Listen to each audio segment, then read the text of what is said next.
Um,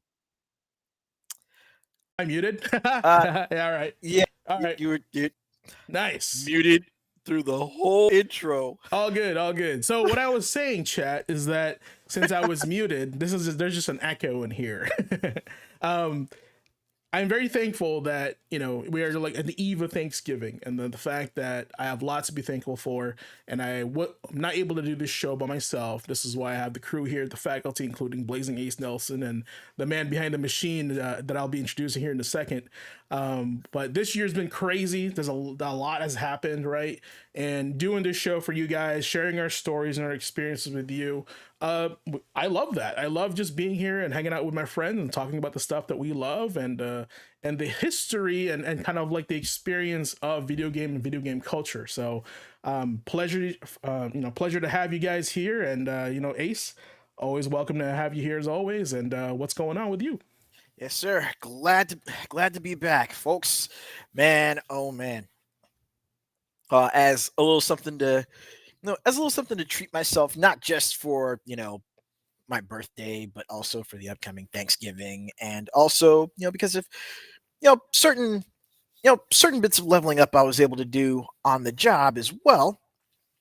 I've finally managed to start trying to build up my gaming collection again. I went out, got me a PS3, got me a few bangers that are unfortunately relegated to that system still. Yeah, unfortunately, for sure. But I mean, I have the physical hardware, I have the physical software, and again, I have it in my hands, so I don't have to worry about servers going down or anything like that. Delisting, Exactly. you know. Physical forever, baby. Yep. As often as I possibly can.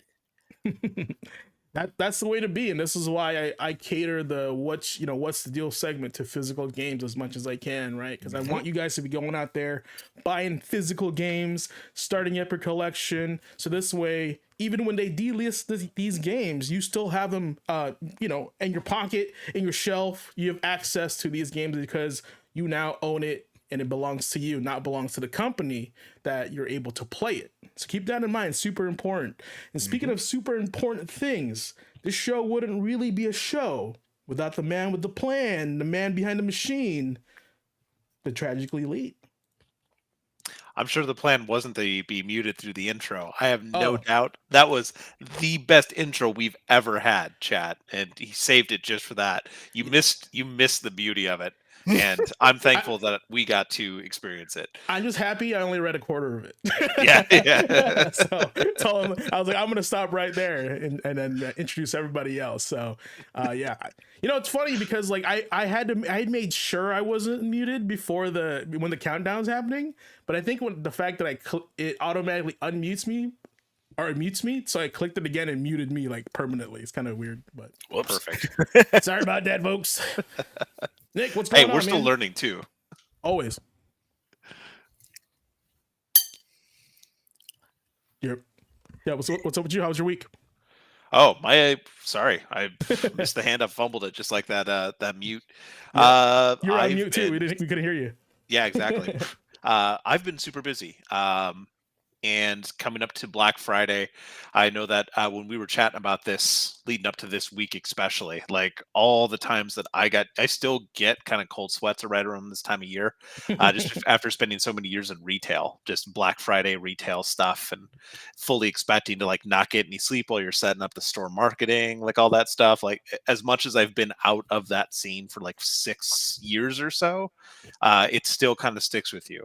It's an experience, and anyone who works in retail during this time of year can tell you the same.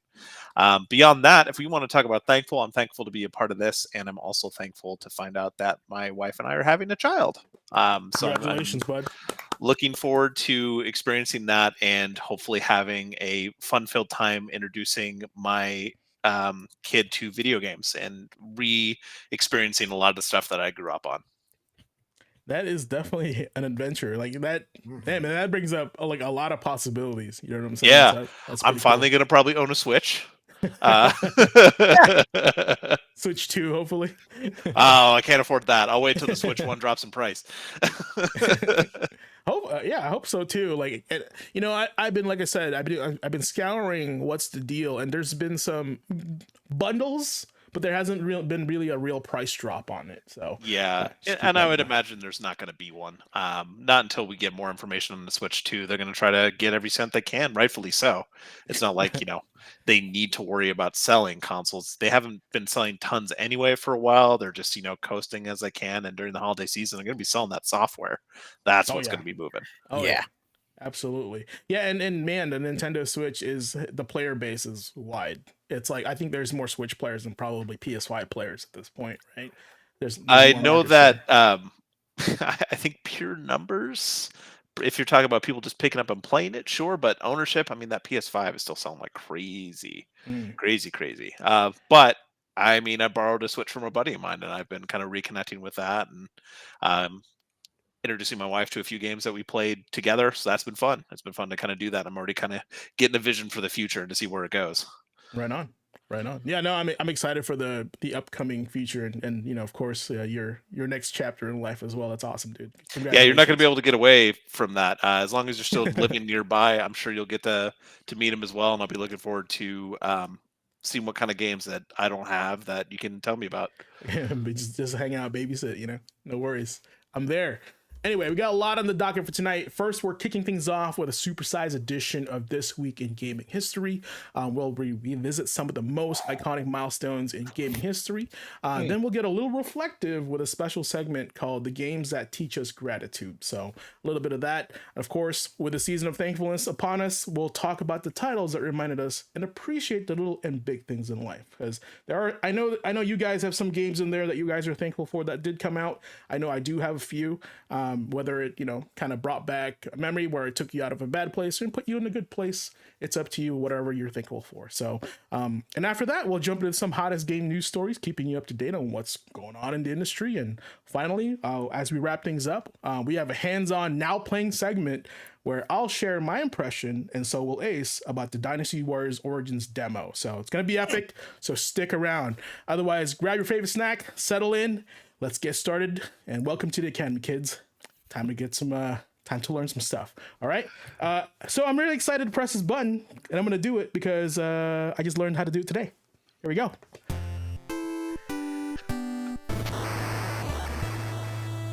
You are All so right. pleased with yourself for getting that to work. I love that. I love It that. should be.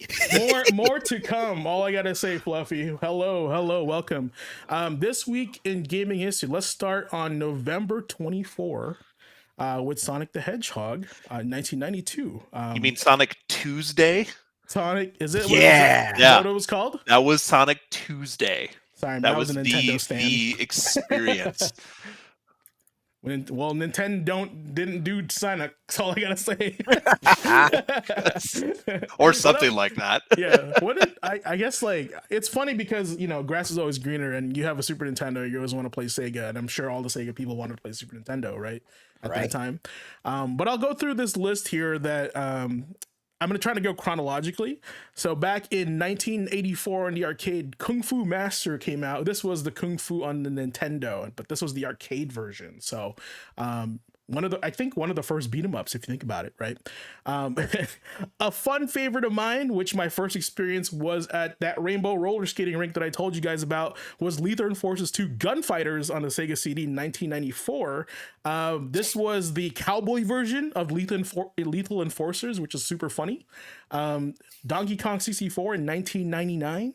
Diddy Kong Racing in 1997, both on the N64, and The Simpsons Road Rage on the PS2 in 01. And I got here Capcom Classics Collection V2 on the PS2 and Xbox in 06. Wow, this day is a spectrum of different types of games. I love that. Yeah, it's got good variety there. And I mean, like, again, everything from the just straight up, unlocking core memory classics like Sonic 2 to, stuff that's more meme worthy today. I mean, You more like Lethal Enforcers 2. I love me more. and Simpsons Road Rage. I hear that's like the GTA of like Simpsons. Is that accurate? I've never played it. That's accurate. That is very much an accurate assessment. Okay. Okay. Any memories of these games that are on this list currently?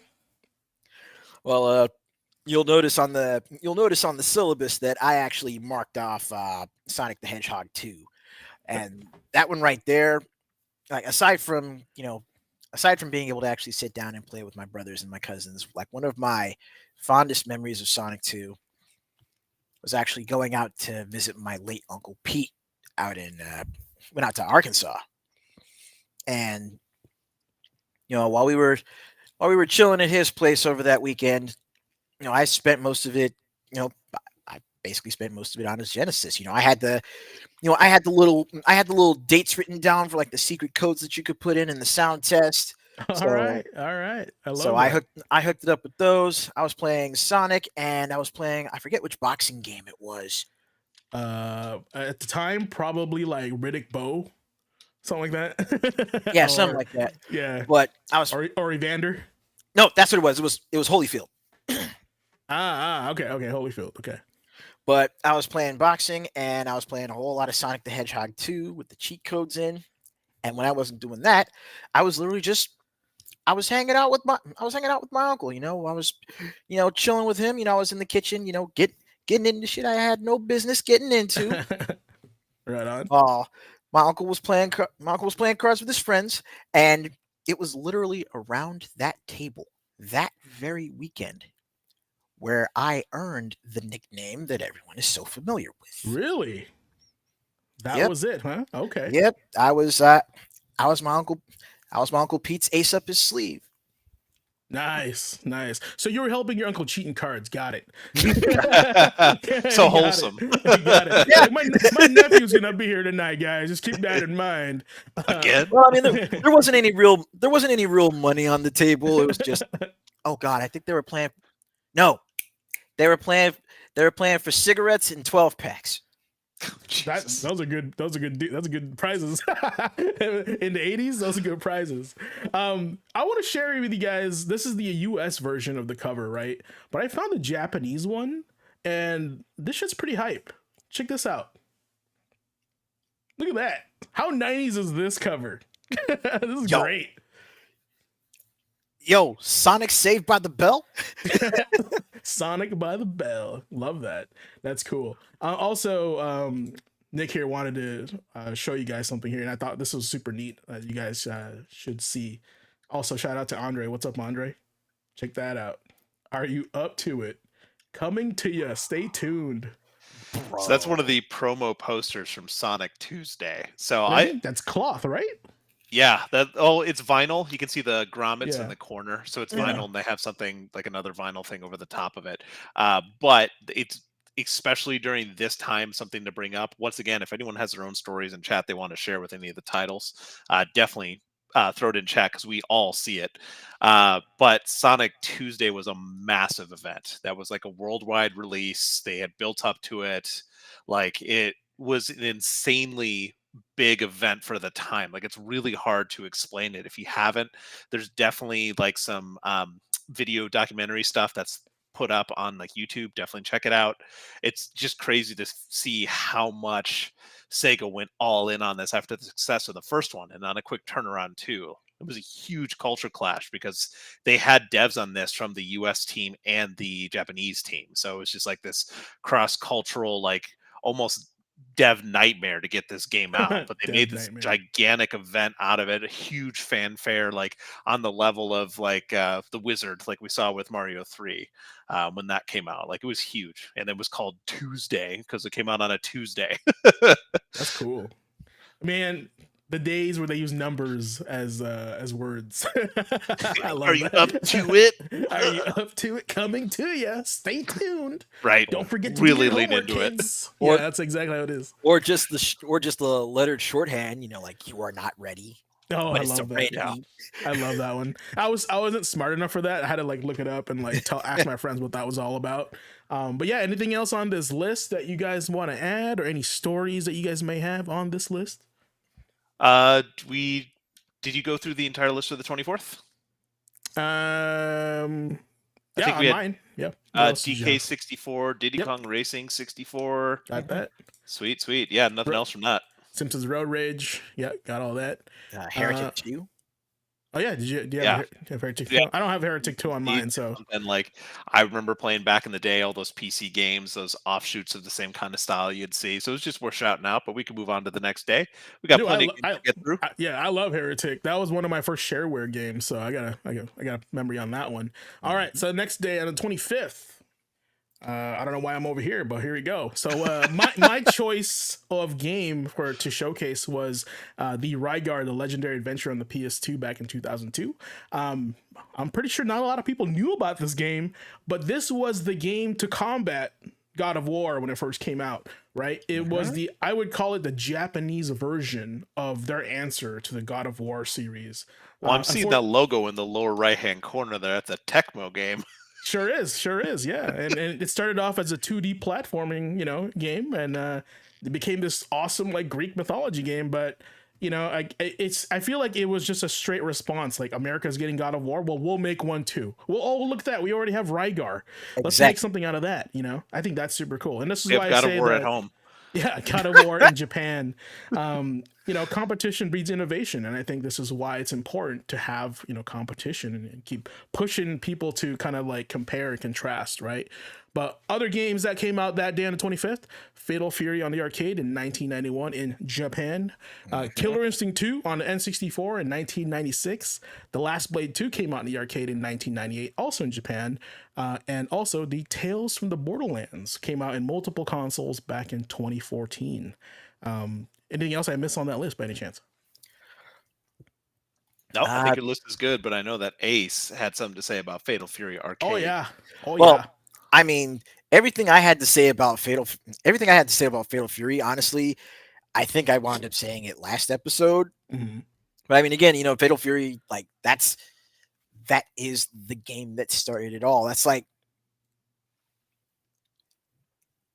like Mario for SNK, because pretty much ever since Fatal Fury dropped, and just like the widespread acclaim that game got, it should be no surprise that to this day Terry Bogard is still one of, if not the main mascot for SNK.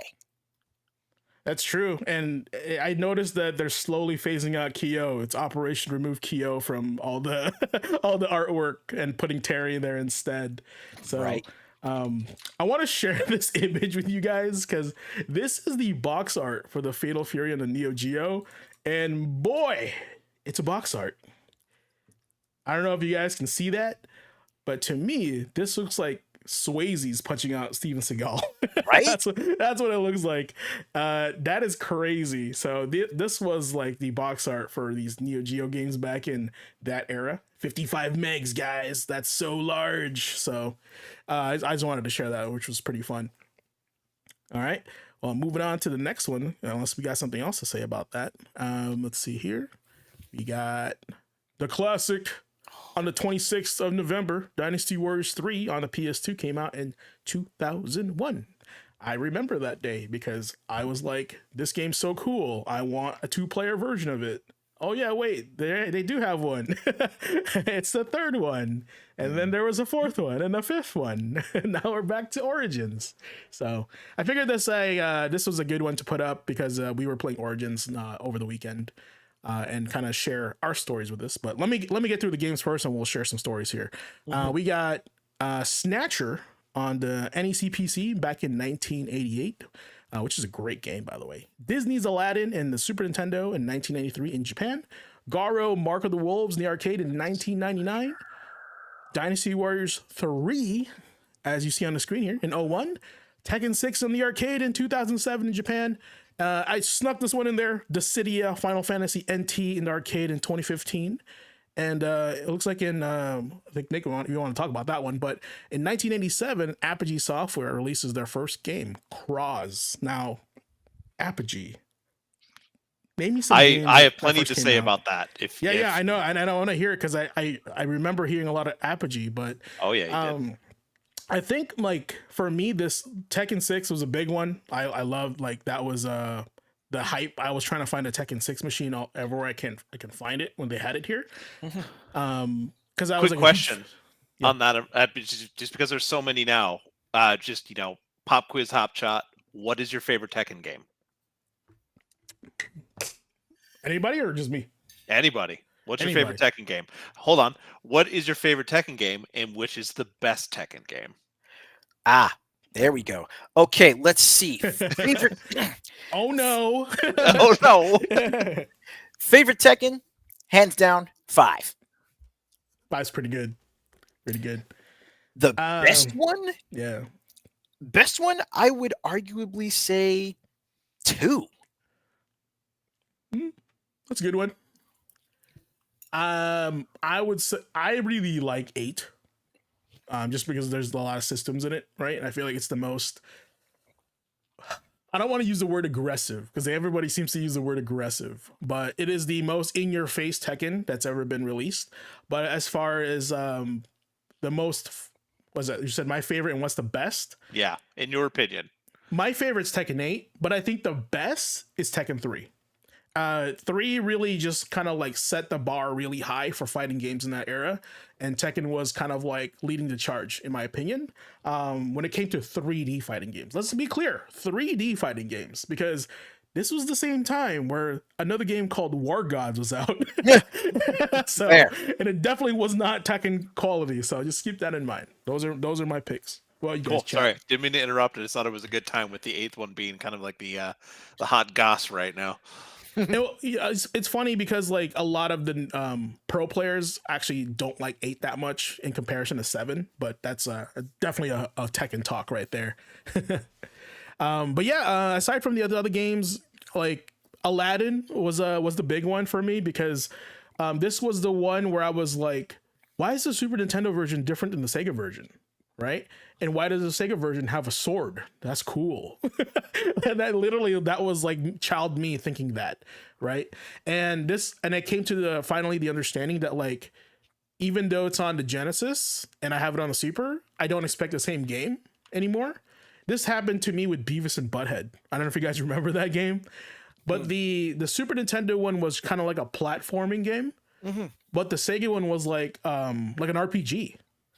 And which is way cooler. There was like puzzles. You can go to like different areas and solve puzzles and stuff. And I thought that was way cooler. And then so I just started understanding that like if a game were to come out on Sega, I didn't have the same expectation that it would be the same that was on Super. So It was also different with the music, and that was something we started seeing during that generation as well, where the Genesis or SNES version would sound almost completely different. It felt like, and that really made the experience with some of those. Case in point, Shaq Fu. oh Ace coming in with the hot hits tonight. Yeah. I mean, the sound choice, but the gameplay. Case and point. That's what he said, yo.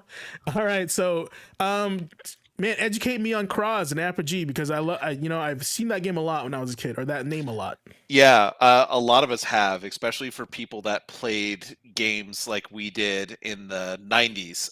One of the reasons I wanted to highlight and wanted to bring it up to chat, because I have no doubt that people listening in on chat may have played a game, if they're in the same age group as us, that Apogee actually released. It's a very interesting part of my own gaming history, but also just gaming in general, because Apogee was actually they were the first real breakthrough in shareware marketing. So for people who aren't familiar with that, you get part of the game for free, and then you would buy the additional episodes. So that's something that Doom did. A lot of people know that when Doom first came out.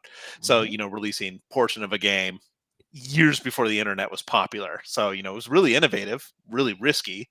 And it was they kind of did it before other PC game publishers did that kind of thing or released demos of their games.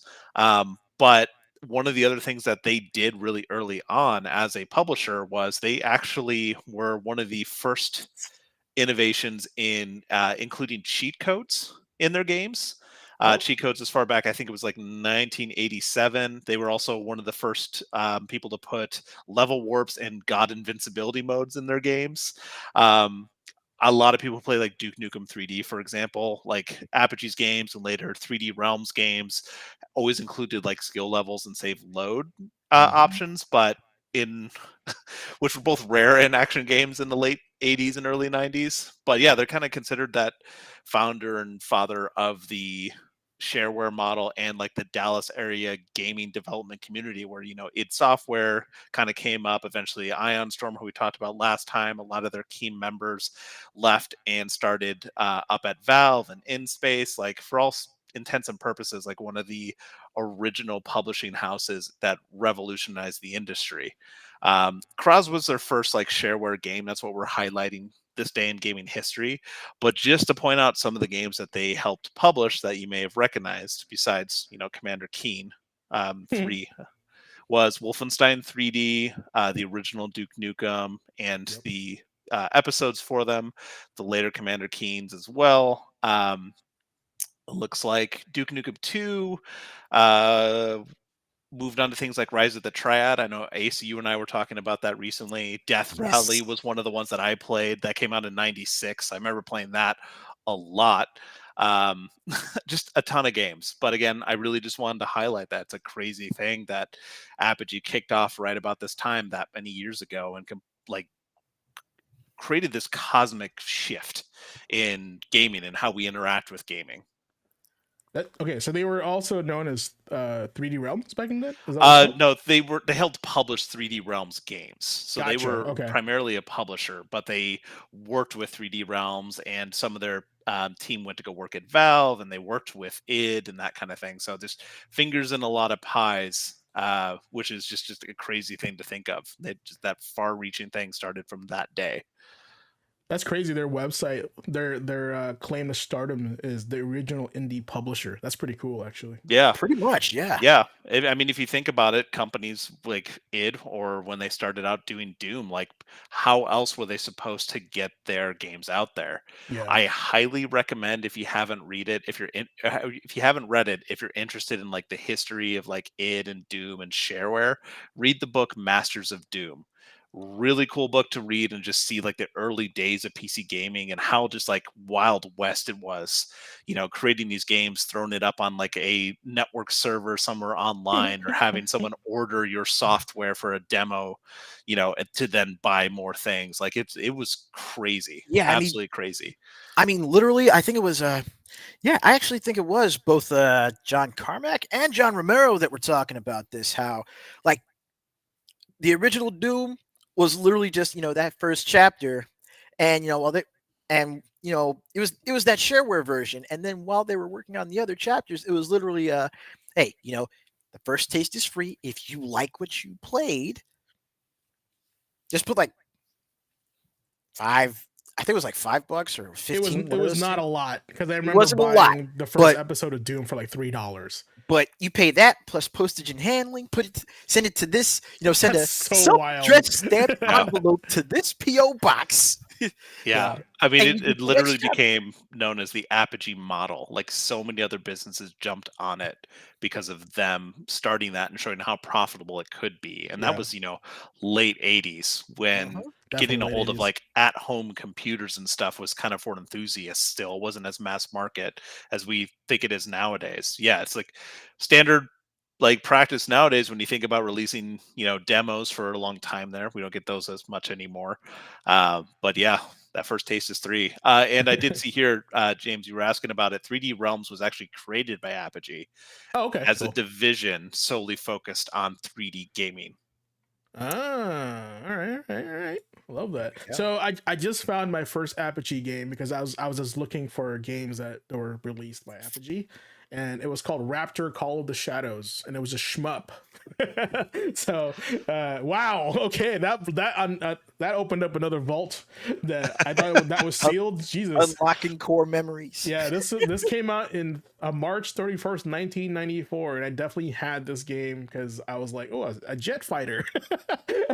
little James was like, oh, a jet fighter game, cool. Yeah, no, Yeah. that's crazy. Yeah, my earliest was definitely like I played Duke Nukem 1 and 2 as a kid. But it wasn't when it was released. I think my dad just had a copy and I ended up playing it. That was before, Duke Nukem with like 3D went mature. Yeah. So it was okay to be me playing it. But yeah, no, I just found Raptor Call to Shadows nice. Yeah, that was. I just remember that I hit that spacebar button a lot in that game. That's for sure. From what I recall. What you call it? My first Apogee games were Commander Keen and actually Duke Nukem 1 and 2. Nice. And before we had the And I was playing those in the computer lab at middle school. oh yeah, God, computer labs, man. Before we hop to the next day, I did want to share because I did have my limited run Snatcher case. Yeah, I saw you put that. Oh, I saw you put that case up. I'm like, wait a minute, what's Yeah. that? Oh So hold no! on, hold on. Let's this go. is the Let's see limited that. run like re-release version. So it's not the OG Sega CD version, but it's in that same kind of jewel Still case, which cool. is But the still, reason I this, wanted it. But just like the style of this like cyberpunk world, I had to have this when they released this. Yeah. The great thing about this, if you don't know this thing in particular, inside this collection is a cassette tape with a soundtrack on it. So I can't even play this, but it was just right. such a cool little piece of like history I had to have this cyberpunk adventure thing. So I thank you, mean, Limited Run, for this. I remember at the time I was broke as heck and working a convention. So I was exhibiting. I don't think it was PAX. I think it was one of the retro gaming ones. And the guy behind the counter sold it to me for their standard price. So I was able to get it, which was great, just because it was just something I had to have. I mean, honestly, just really thinking about it though, just quick little tangent. But when games came in jewel cases, right?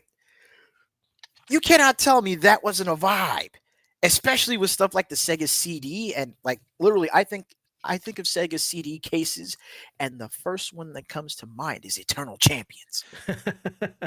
The long boxes were definitely pretty cool. In the Yeah, era. they were one of my favorite ones because they just were so stylistic and in like this large jewel case kind of box. But good And luck more often getting than any not, that were in like a good condition. I remember more often than not when people were coming in and collecting, they'd buy their Lunar on like Sega CD, but then they'd buy the $1 sports game that had a good Mhm. jewel case on it just to Uh-huh. swap it out. right? And more often than not, how like the front, you pick up a game and it's like, oh, that's a badass front cover, and then you open the case and it's like, wait a minute, that front cover it's the instruction manual too. Yep. Yo, Hey. artwork and reading material all in one. Kids, we had instruction manuals back in the day. I don't know if you guys knew that, but we did. They would have lore and world building in them, Yes. not just warnings about your health. That was the first thing you read, but then the second was lore. Yeah. No, man. All right, we got brought back. That's awesome. Love it. So the next day, let's see here. What we got? What did I put here? Oh yeah, that's right. It's the birthday of the Dreamcast and November 27th, released in Japan in 1998. Where were you on November 27, 1998, guys? Let's see, 98. I was turning 15. Yeah, I had just turned 15. That was Jesus. Thanksgiving. I was definitely 17. That's crazy. Where were you? About to be an adult. about to get a job. That's what I was doing. My story with the Dreamcast was like, this is the coolest thing since sliced bread because I can have arcade quality graphics at home. And but I also I think I said this last time. I thought the Dreamcast graphics were way better than the super. Oh my god, I'm just losing it today on the PlayStation and the PS2, even the PS2 actually, in my opinion. I honestly felt like this was the first time I had an arcade experience at home graphically and performance wise. Like I remember playing like Crazy Taxi on this thing, Heck and I was like, this is just like the arcade. Like there's no difference anymore. Yeah. When I talk about how like the arcade experience kind of got lost because the consoles caught up to the arcade experience minus the controllers, The Dreamcast was it. the Dreamcast was that Like- first iteration where this- I honestly felt like that. Like the Sega Saturn started it, but like the Dreamcast was like really Yeah. it captured the arcade, but it did so at the right time. Man, all I know is it performed really well. I think things were running at like 60 frames per second, even though it was like, like what gen is this? Fourth gen, fifth gen console, right? And Yeah. in comparison to its like other consoles out at the time, this was a performance monster. Like Ready to Rumble boxing ran super smooth on this thing, right? The lines and the polygons were so clean, right? The Yeah, the music was so bomb in this console. Soul Calibur. dude. Absolutely phenomenal. Like I And said, yeah, and Soul that's Calibur not 2 on this console for me was, or not 2, sorry, yeah, the the first one. OG. Yeah. yeah, and that's not to say anything about, the the Capcom bangers that dropped. Mm-hmm. I mean, Mm-hmm. the entirety of Street Fighter 3 Pan from and New Spike. Gen all the way up to Third Strike, every single KOF game that released on the Dreamcast, it was like a whole new beast because I was so used to playing them in the arcades. Yep. But then the moment I saw KOF Dream Match 99, which, you know, is basically, the console port of KOF 98 with additional features, I popped that sucker in. Like I popped that sucker in, and of course, first team I actually picked, believe it or not, was not the Fatal Fury team. But first team I picked was Team Japan, Kyo, Benny, Diamond. And when I heard that arranged theme playing from 96, I was like, oh, some shit is about to go down. And then we started moving, and I noticed the backgrounds were in 3D. Mm-hmm. No, I Yeah. was done for. The fact that the 2D games ran without a RAM cart, because the Sega Saturn required a RAM cart for a lot of those games, I was just like shocked. Like my only thing during this era, they were experimenting on controllers, and this thing was a bitch to play on a fighting game. That's all I gotta say about that. And there's actually a fight stick that was designed on the Dreamcast. It is super rare and very hard to find. And the only thing that can top that was the Virtual On controller. And so Oh god, I remember that controller. that thing, you'd be lucky if it's in good shape and in good condition, because not a lot of people have that. And Virtual On was I would say the original arena fighter in my opinion. That was one of my favorite trades to get. Is a couple people actually had that controller in the OG box still. Like really hard to find that, especially in a good condition. Before Steel Battalion. Yeah, same as that. I mean, the Steel Battalion box itself was impressive. It looked like an ammo crate, like an oversized cool. ammo crate. But yeah, I mean, we've talked about it before. The Dreamcast was way ahead of its time. Built-in online play. It was the first console with a built-in modem. The VMU memory cards. It had graphics that were ahead of time. It was really the fact that this console was based on PC architecture, so games were super easy to port to it. That's why those games looked so good and so like the arcade versions.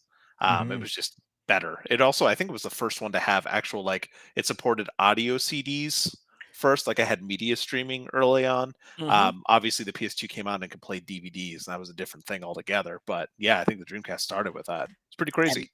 Was this also the same? Was this also the same first console to have a web browser? I don't know if it have a web browser, but I know that it was the first one with network online play, because you could play Phantasy Star on it.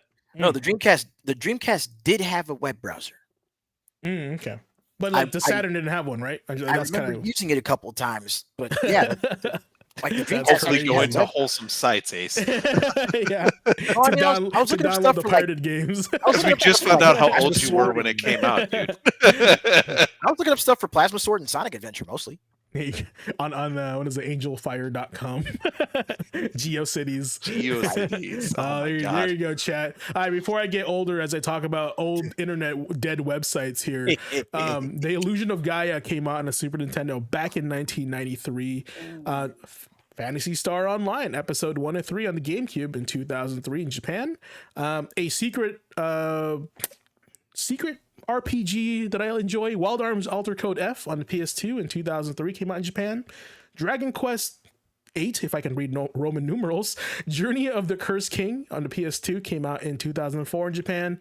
And also Darksiders 3 came out on multiple consoles back in 2018, which is, I think, the end of the trilogy for the Darksiders series. It is. Yeah. The game series that we really hoped we could see the Fourth Horseman, but we'll never get, most likely. No, we got it. Did we? Really? Did we get a Darksiders 4? We got Darksiders Genesis. Oh. And it was a cowboy, from what I remember. No. Literally a horseman. So much promise. Right? Because there was war, there was death. Strife was the one with the two guns, which was the cowboy. And Wrath was the sister, right? I can't remember. Yeah, Fury. Fury was the other one. So you're talking about Wayfinder, right? The art really kept, like, this game had art. We're talking about art. This game looked good. And if you guys like The Legend of Zelda, the first one played just like The Legend of Zelda. And I didn't realize that till somebody told me that played Legend of Zelda, said, that's just Legend of Zelda, but edgy. And I was like, I hate that you're right. because I would have never associated War with Link, but there it is. And I'm pretty sure War also had a hook shot. So, yes, he did. See, that's what I'm saying. I hate how that guy was right. So that's all I got to say about that. Chat, or you guys have any stories on any of these games, especially that Illusion of Gaia back in '93? Not myself. I didn't have a chance to play that game. Chat, Super Nintendo games in '93 were like $80. They're expensive. So I did not get to buy a lot of full price Nintendo games back in the day. That's all I gotta say. It's that aftermarket, man, hitting up like Babbage's and Software, etc. Babbage's. Yeah, Babbage's and Software, etc. I was like, oh, we're going to the mall? Sweet. I would walk in there, being 4'11", and just kind of like reach up into that metal bin and be like, oh man, $20 Super Nintendo games. And sometimes you'll get a banger in there. Like, I remember buying Sunset Riders in that bin. Yeah, oh, nice. And I also remember picking up Knights of the Round for $20. In a bin for $20, dude.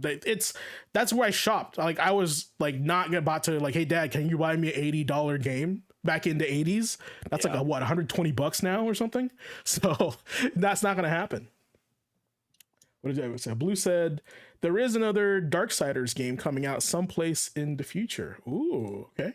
All right. Yeah. I may finally get closure to that story. And not maybe the series that I needed closure to, but fun fact, the Nephilim edition of Darksiders Genesis actually had a Darksiders board game that everybody just bought the board game instead of and played the game.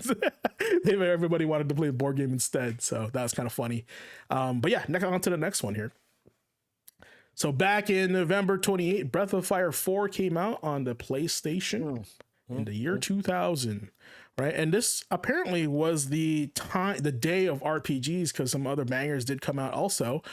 Tales of Destiny 2 on the PS2 on the 2002 in Japan. Zelda, the Ocarina and Master Quest edition on the GameCube in 2002 in Japan.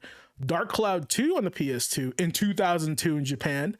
Harvest Moon: A Wonderful Life Special Edition on the PS2 in 2005. And Monster Hunter Generations on the 3DS came out in 2015 in Japan. So remember the era where Japan got everything first and we had to wait at least a year to get our version of that, right? And so I'm kind of glad that we don't really have that anymore, to be honest. So it just sucked watching like all the cool games come out in Japanese and just sit there and be like, hey, see you next year, So, basically. Yeah, that's kind of how I felt with those stories about that. Yo, but how good was that Zelda Ocarina of Master Quest collection disc on the GameCube? It was pretty dope. It was like, I felt like if you're a Zelda collector, it's one of those obscure games that like you don't need to have, but you just have to have, right? Because it's just a remake, right? Technically. Well, it had the Master Quest levels in it as well, which was the big like pull of that. But it's the fact you could play it on your GameCube, so you got Ocarina of Time kind of like tweaked to be a little bit more newer-ish, at least with the way you interact with the UI, and then you got the Master Quest stuff. But it was so you could play all those on your GameCube. That was the main reason, because everyone at that time was still like Ocarina or Majora's Mask. And wasn't it like I felt like the Master Quest one, like the temples were flipped, so like it like blew your mind to like try to solve the temples again. Like it was definitely unique an experience for that. Yeah, it's pretty much the same content. It was just redesigned with like more difficult dungeons, kind of like having a second quest kind of thing. Like that was the big pull of it. So it was almost like a mirrored remix. Yeah, it's the inverted castle in Castlevania. Pretty much. Hey, I hate how you're right. That's kind of funny. There it is again, folks. Hate it when somebody's right. All right, so next day on the 29th. We got ourselves Mega Man X6 on the PlayStation in 2001. Man, apparently this time of year was the for the PlayStation Saturn was like this was the day, this was the week. But yeah, Mega Man X6. This was the week where I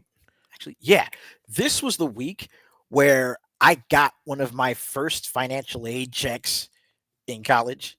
Well And you know, spent. damn, okay, here's So what I you put it bought. towards video games. Here's what I Yeah. bought that. Go college. Here's what I Let's bought that go. day. I can tell you exactly what I got that day with that first check. I got my PS2 with Final Fantasy X. I got the Tekken Man Blade 2 DVD collection, Yeah. Vampire Hunter D Bloodlust, Oh, it's a good movie. Tales of Eternia, which released as Tales of Destiny 2 on the PS1, and that right there. X6. Was this the first PS game? No, 5 was the first. No, 4 was the first PlayStation one, right? Actually, Mega- 3. Mega Man X3 was on the Super Nintendo. X3 was cross-gen. That came out Really? for the I did NES, not and know there was a that. port on the PlayStation. Chat, check how much that is. I'm sure that's got to be expensive on the PlayStation. If it was expensive on the Super, it's got to be expensive on the PS3 or the PS1, PSX. So, ooh, I did not know that. I learned something new tonight. Here's a game that that I wish I would never have come back to. Criticom on the PlayStation in 1995 also came out today. Yeah. This one's a good one. Worms on the DOS in 1995. Nice. I love me some Worms. Samurai Showdown 4, Amakusa's Revenge, not Amakusa, on a Neo Geo in 1996, which is one of the greatest Sam shows. Guilty Gear X Plus on the PS2, 2001 in Japan. Golden Sun Dark Dawn, a Nintendo RPG that's been in the darkness forever on the DS, came out in 2010. And in 1990, so how do you say? Do you say ASCII or ASCII? ASCII. ASCII. Okay, I did not know that. ASCII Entertainment Software founded Kingsfield Games, Clock Tower, and R-Types, which, if you guys don't know, Kingsfield was technically one of the first, FromSoft games? Mm-hmm. So that's pretty cool. I want to learn more about that. Tell me more. Tell me more. Show me your work. Okay, I didn't do any of that. I hate Long Division. Okay. ASCII 2 was a company that was in Japan, founded. It kind of led to early cooperation with Microsoft, of all things. They helped with the creation of the MSX home computer system architecture. Ooh. So, like, started there, but when the mid 80s crash for the video game entire industry happened, they shift to develop and publishing for games. A lot of NES and Sega games. That's kind of where we know them from. So a lot of the games that, like, early on, like the one you mentioned, King's Field being one of the big ones, but they also were responsible for helping the development of Clock Tower as well. But it's just a really cool thing to see that this company had been founded there in 1990 and started like they did early on as like hardware, and then shift to publishing, and then all these games came out. So yeah, just crazy. Clock Tower, also a couple of the later R-Types as well, but just the amount of games they've kind of had their hands in. I think they also helped with Fighter Maker. I think you and I had been talking about Fighter Maker before in the past as one of the ones we talked about, but we mentioned Dreamcast earlier, right? They were also in part responsible for the amazing video game Seaman. Oh. Yo, Seaman was dope though. Another thing I would have never thought I'd hear tonight. And Hey, can somebody clip that, please? That is going on a clip. and here's the thing: if folks don't remember ASCII for their games, I'm sure they will remember them for how people have for how people attribute to ASCII utilizing text to create artwork. Yeah, that's true. That's what I thought it was. Think back to all those classic documents you found on game FAQs, especially back in 2000, 2001, how they managed to still, do some fire ass artwork at the beginning of these walkthroughs, all of it just using symbols. Yep. And text. sometimes you randomly see inappropriate ones on chat. Oh, definitely. Blame ASCII. So keep in mind that those are two kind of different things, this corporation and that, because ASCII is also a file format, which is what you're talking about. The text. This is the ASCII Corporation, so slightly different. But one kind of cool thing, because they are in the news lately, they were actually eventually absorbed and then turned into like an internal division within Kadokawa, Oh, neat. which has been in the news lately as potentially being bought out By by Sony. Sony. Yeah. That's dear. scary, but I mean, it is what it is. As long as I get Bloodborne 2, sacrifices must be made. I'm kidding. King's the Blue Riot bot says Kingsfield is the first FromSoft game, and it's basically very early first-person Dark Souls. And then FromSoft was also founded because the owner got a huge insurance payout after surviving a motorcycle crash. Wow, that's an interesting tidbit right there. Excellent. All right. On the 30th, we got Excitebike coming out on the Nintendo in 1984 in Japan. Oh. And a thing that I was trying to look for was what did the Japanese box art look like for Nintendo games? I wasn't able to find the Japanese version. So this was it. And I think so. Don't quote me on that, but if you guys can find it, link it on chat. That'd be great. Probably one of the first Nintendo games that I wholeheartedly enjoyed for its gameplay loop. No joke. Literally gameplay loop. So a few other games that came out this day was the Contra Legacy of War on the PlayStation in 1996. Diablo on the PC in 1996. My favorite choice on this list, Dragon Force on the Saturn in 1996. Bomberman 64 in 1997. And it doesn't stop there, folks. Riven, the sequel to Myst, came out on the PlayStation in 1997. Castlevania Legacy of Darkness on the N64 in 1999. And as we cross over to 2000, Capcom versus SNK Card Fighters Clash and Match of the Millennium, hence 2000, on the Neo Geo Pocket Color in 1999. The fabled Unreal Tournament came out on PC in 1999. My self-insert of Vandal Hearts 2 also came out on the PlayStation in 1999. Just Cause on the PC in 2015. Warhammer 40k Darktide on the PC in 2002. And in 2004, Midway Games also acquired Paradox Development, which had been known for Blackthorn, Wu-Tang Shaolin Style, Backyard Wrestling, and also did MK Shaolin Monks. That's super cool. I like Shaolin Monks. That was a hefty day. The 30th was awesome. Yeah.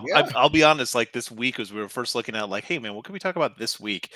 The beginning of the week started off really light. I was afraid, like, Black Friday week, there's probably not a lot of stuff potentially, or the week after. And then, we got to the 30th and it was like, oh yeah, now the games are coming out. Oh, yeah. This week had a big butt, that's for sure. Man, so I know Dragon Force is a conversation to be had, but I wanted to shout out Unreal Tournament in there because I do remember that being changing the PC landscape for first-person shooters, and also arena shooters specifically. Arena shooters. Yeah. Sorry. No, you don't have to apologize. I mean, I understand it was big. Yeah, and I think like James Brain back in the day did not differentiate the two. Like, just because I played so little of it, PC wasn't my main console, my main source of video games. It was PlayStation, right? Mm-hmm. And we never really had a lot of those on the console. That's why I can't really like pin that down, or wasn't able to see the difference. But this news about Midway Games acquiring Paradox is super cool because I enjoyed a lot of those games. Blackthorn, Wu-Tang, Backyard Wrestling, MK Monks. I mean, they should do that again, to be honest. So that's really cool. Not so much Darktide, but anything else for you guys over here? Oh, like the two big ones on that list for me, simply put, I mean, well, the two big ones on the Paradox list, Shaolin Monks and Wu-Tang Shaolin Style. I do not own a copy of Shaolin Monks, unfortunately. Dang it. No. How or Shaolin Style is what I meant. Shaolin Style. I can still get that one pretty easily. It's kind of a I want to look it up right now. But as far as like the 30th in general, dog, Excitebike was where it's at. Yeah, I can't count the hours that I sacrificed to the track builder in that game. That's 80 fair. bucks. 80 bucks for Shaolin style. Nice. I Um, probably it's one of those things like I've definitely talked to my wife before. She's like, "How do you know how games are, which games are going to be expensive later, which are going to be collector's items?" And that's the thing is you don't. You just kind of hope a lot of these collector's items end up being worth something one day. It's really hard to tell. And it's really hard to tell in the moment because you don't know how many of these games ship. yeah. So a lot of times it comes down to just, supply and demand. There's not a lot available, not a lot in good condition, not a lot to have their instruction booklets, like we talked about earlier. Getting all that together, that's where the collector's like Venn diagram of awesomeness is. For me on this day, like you said, Unreal Tournament, that was a big one. I did want to shout out Just Cause 3, Okay. or not. Yeah, sorry, Just Cause 3, just because I started to play a lot more open world games, and Just Cause 3 just went very big, like jump the shark kind of thing, and went over the top with a lot of things. And I remember playing that game at PAX before it released, and before Just Cause 4 released. Back in the day when PAX still had games that weren't released yet for you to play. Yeah. Those days have passed in some cases, which is too bad. But just the fun you could do of like ripcording a like gas tank to a cow and sending it flying, That was like or the just fun part of that game too, was like yeah, trying to figure out what worked. yeah. It was like messing around the first time you could like ragdoll models, Yeah. or you could like play around with physics. Like, what could I do with this? Like, how funny would it be? And they were one of those developers in that series, the Just Cause series, where they're just like, yeah, you can do that. Just do it. Like, if you want to, just do it. Yeah, we put it in there for you. Have fun. It's like, go play. One could argue that Just Cause 3 was the Tears of the Kingdom before it came out. Now, I'm sure lots of people would disagree with that, but that's, that's pretty wild. Well, yeah, we'll see Chad blow up here in a moment with that hot take. All right, Chad, come get some. And also, I totally missed a what Blue said versus Excitebike. That's I just totally missed that, but that's kind of wild. But yeah, we got some articles here, and I kind of wanted to start off, or we can save it for last, whatever you want. We got a few bits and pieces of news on here, but I don't know, Nicholas, which one did you want to cover first? You know what? I'm happy for us to talk about some thankfulness. Maybe we should end with that. But just one kind of thing that popped up in the news recently was the sci-fi game getting canceled. If anyone is familiar with BioWare, and specifically Casey Hudson, who used to helm a bunch of Mm, games over there, kind of known for, I don't know, Mass Effect, something like that. Uh, Basically, his new sci-fi game was just canceled, and the studio that he was running was shut down. He left after going back to BioWare. He left again to do his be a part of his own studio, start up a new game, this sci-fi kind of thing. But the big one is that I think it was Humanoid Origin was the name of the studio, but they've been working on this thing for a while now. And it was supposed to be like a return to form for what a lot of people ended up loving about Mass Effect. It's like an impressive kind of like legacy of the talent there, working on it. Um, he was responsible for one of my favorite game series, which is Mass Effect. It has a dedicated audience. A lot of people followed through the series to the second and third one. Say what you will about the ending of the third one or what you felt was the best one in there, but it is a classic part of the video game history and the video game industry as a whole. So when Casey Hudson left, we're like, okay, let's see what this new game is, this new sci-fi game. It should be their strength. But for a small company, they set out to make a triple A release. I don't know about you two. That sounds like biting off more than you can chew. yeah. All I can think of this: how much money do we have?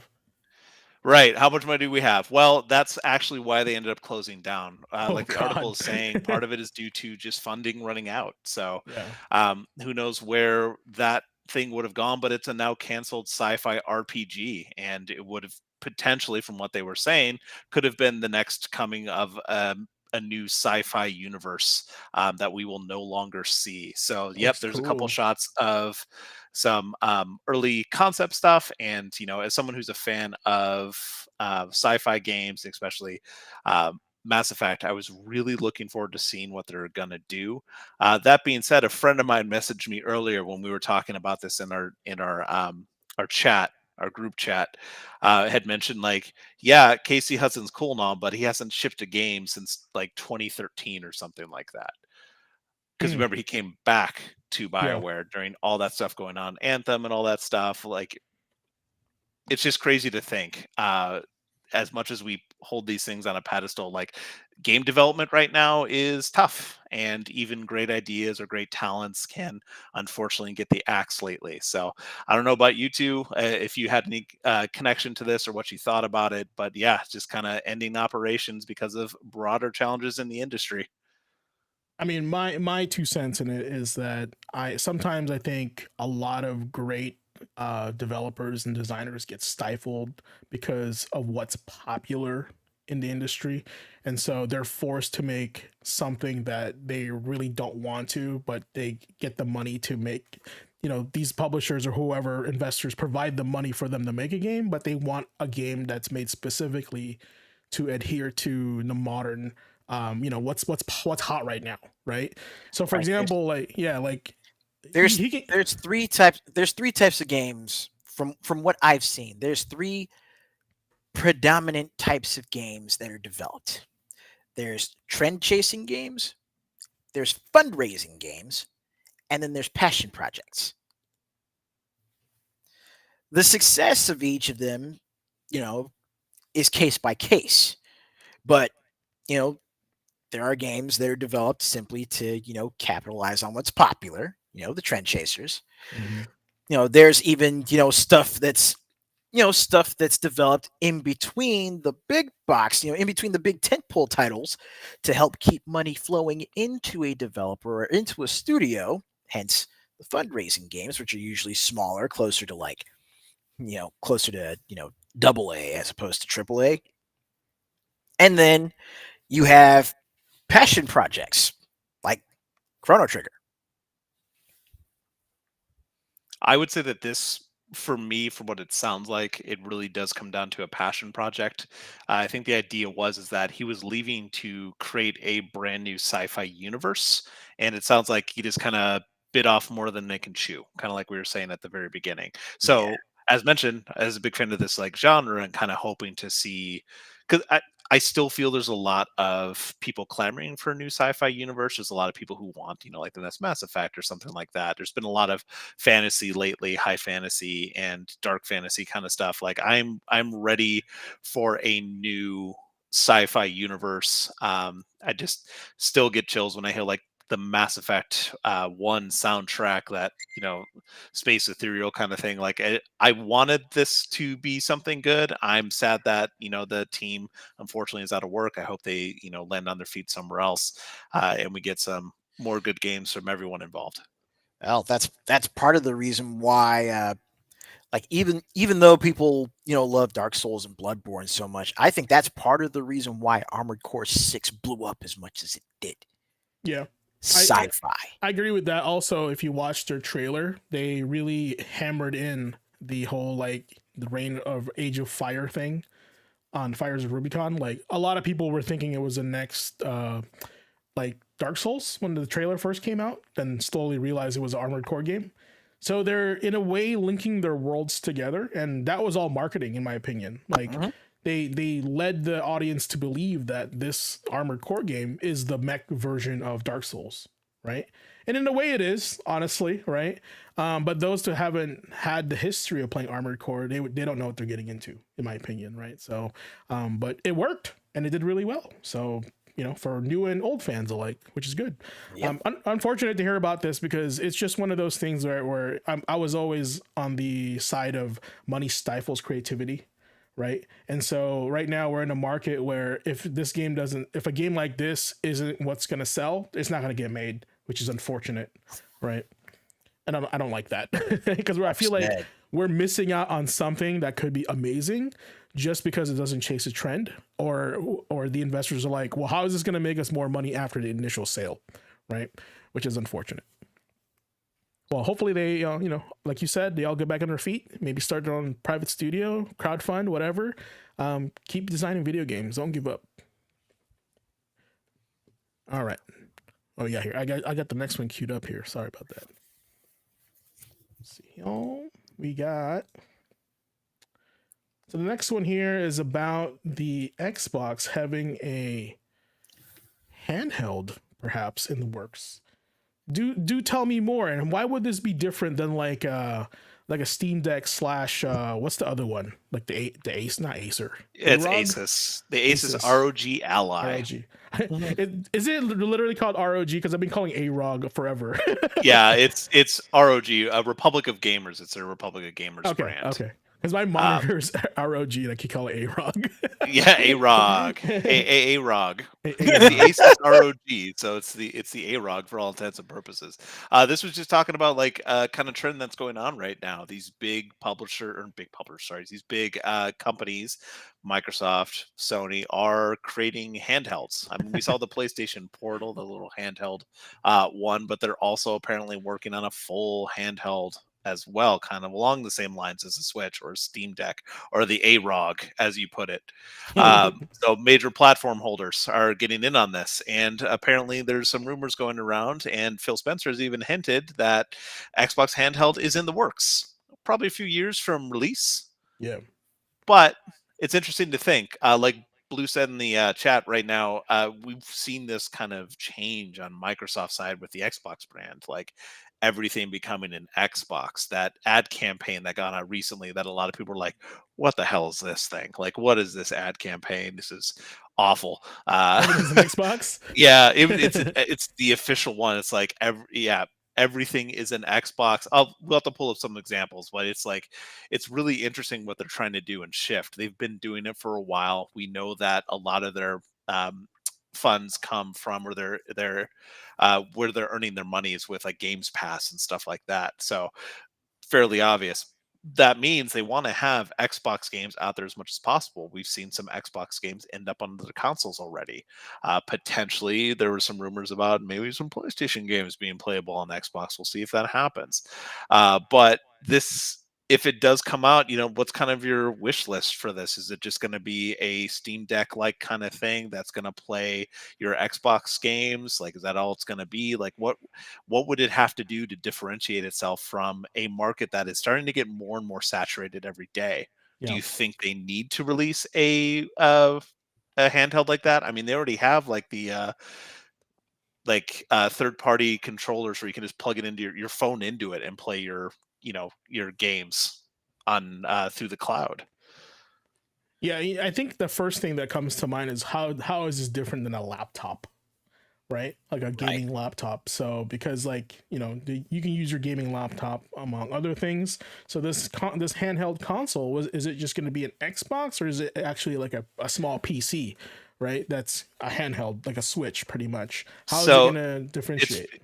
yeah, it's really interesting you brought that up, because what you see in the window right now is Tom Warren's response to it. There's an implication right there that the handheld would run PlayStation games because Sony puts their games on PC. That sounds a lot like it's just going to be like something, and it says in the article, potentially running a specialized version of Windows. Basically, just makes it a handheld gaming PC, so an AROG or a Steam Deck or something like that. Yeah, Or the Lenovo Legion Go is the other one. That's the one. yeah, Mm. Because you can install Steam, Epic Game Store, GOG, the Xbox app. You can install that kind of stuff with that specialty version of Windows, which means you can play PlayStation first party games that are available on those platforms on your Xbox handheld.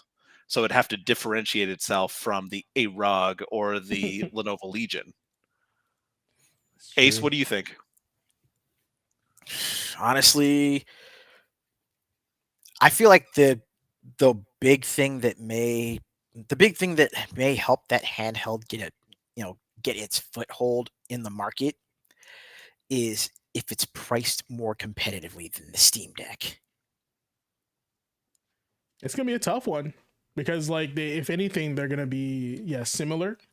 And Like if it's priced more competitively than the Steam Deck, then they've got a shot. But Nintendo is still technically the big dog in the handheld market yard. Like even with the Switch, even though it's a modular console. It can't be used in a handheld form factor, or as a set top device. Right. Nintendo still has But portable gaming locked down. can it play Xbox, PC, and PlayStation games?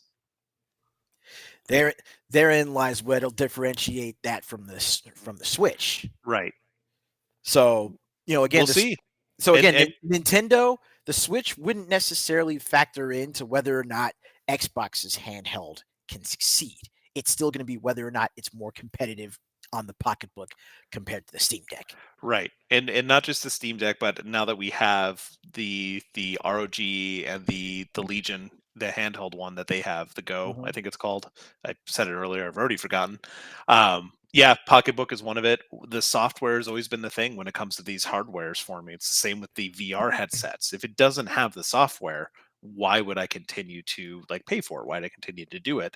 I like the idea of potentially having an all-in-one. That's kind of how it sounds like they're positioning that. If I can install, if it's basically just a PC and I can install, Steam and GOG and Epic Game Store in all in one place, like it just means my PC is literally on the go, which you can do with And the other ones, but it's tied to specific things. So this would be like a open one, right? and then So let's also consider the fact that if what if, say, that handheld actually has the internal architecture to install, say, remote play. well That'll give the that'll give you your direct in to Sony games. Well, since it will be running off the Xbox Cloud or the Azure Cloud as well, which is still probably one of the best ones in gaming for those gaming clouds, at least in my experience, like this could, as much as it sounds like to me, especially, this sounds goofy as heck. It's like, why does Xbox need to make a handheld? Why do we have to have all these handhelds? Not what I prefer to do. I prefer to be on the couch in my gaming chair. I prefer to be stationary and play my games and experience in a big, like almost like a theater kind of like thing. I Mhm. get there's a In the market for comfort it. of your own Really, home. what's that?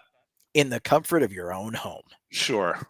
And I will say I get the idea behind going mobile with a lot of that. It's a cool idea. Yes. Honestly, it's one of these things like if it is more like a Windows thing that's being brought around, like I said before, that may just be a home run for them if it can play all those different things. If I'm able to play Xbox and PC games and potentially PlayStation games because they're on Steam, on this handheld, that is a big push.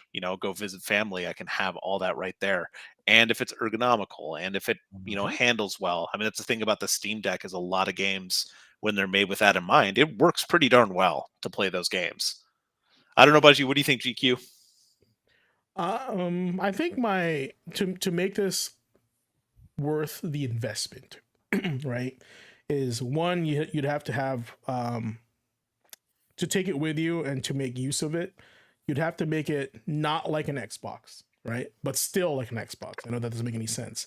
So the idea that I had in mind was that if you're able to bring this everywhere you go, plug it into a TV and play your Xbox, you know, on the go, but on a big TV, just like you're experiencing at home, and leveraging Game Pass with this, you can have Xbox wherever. That's why I think that marketing everything's an Xbox.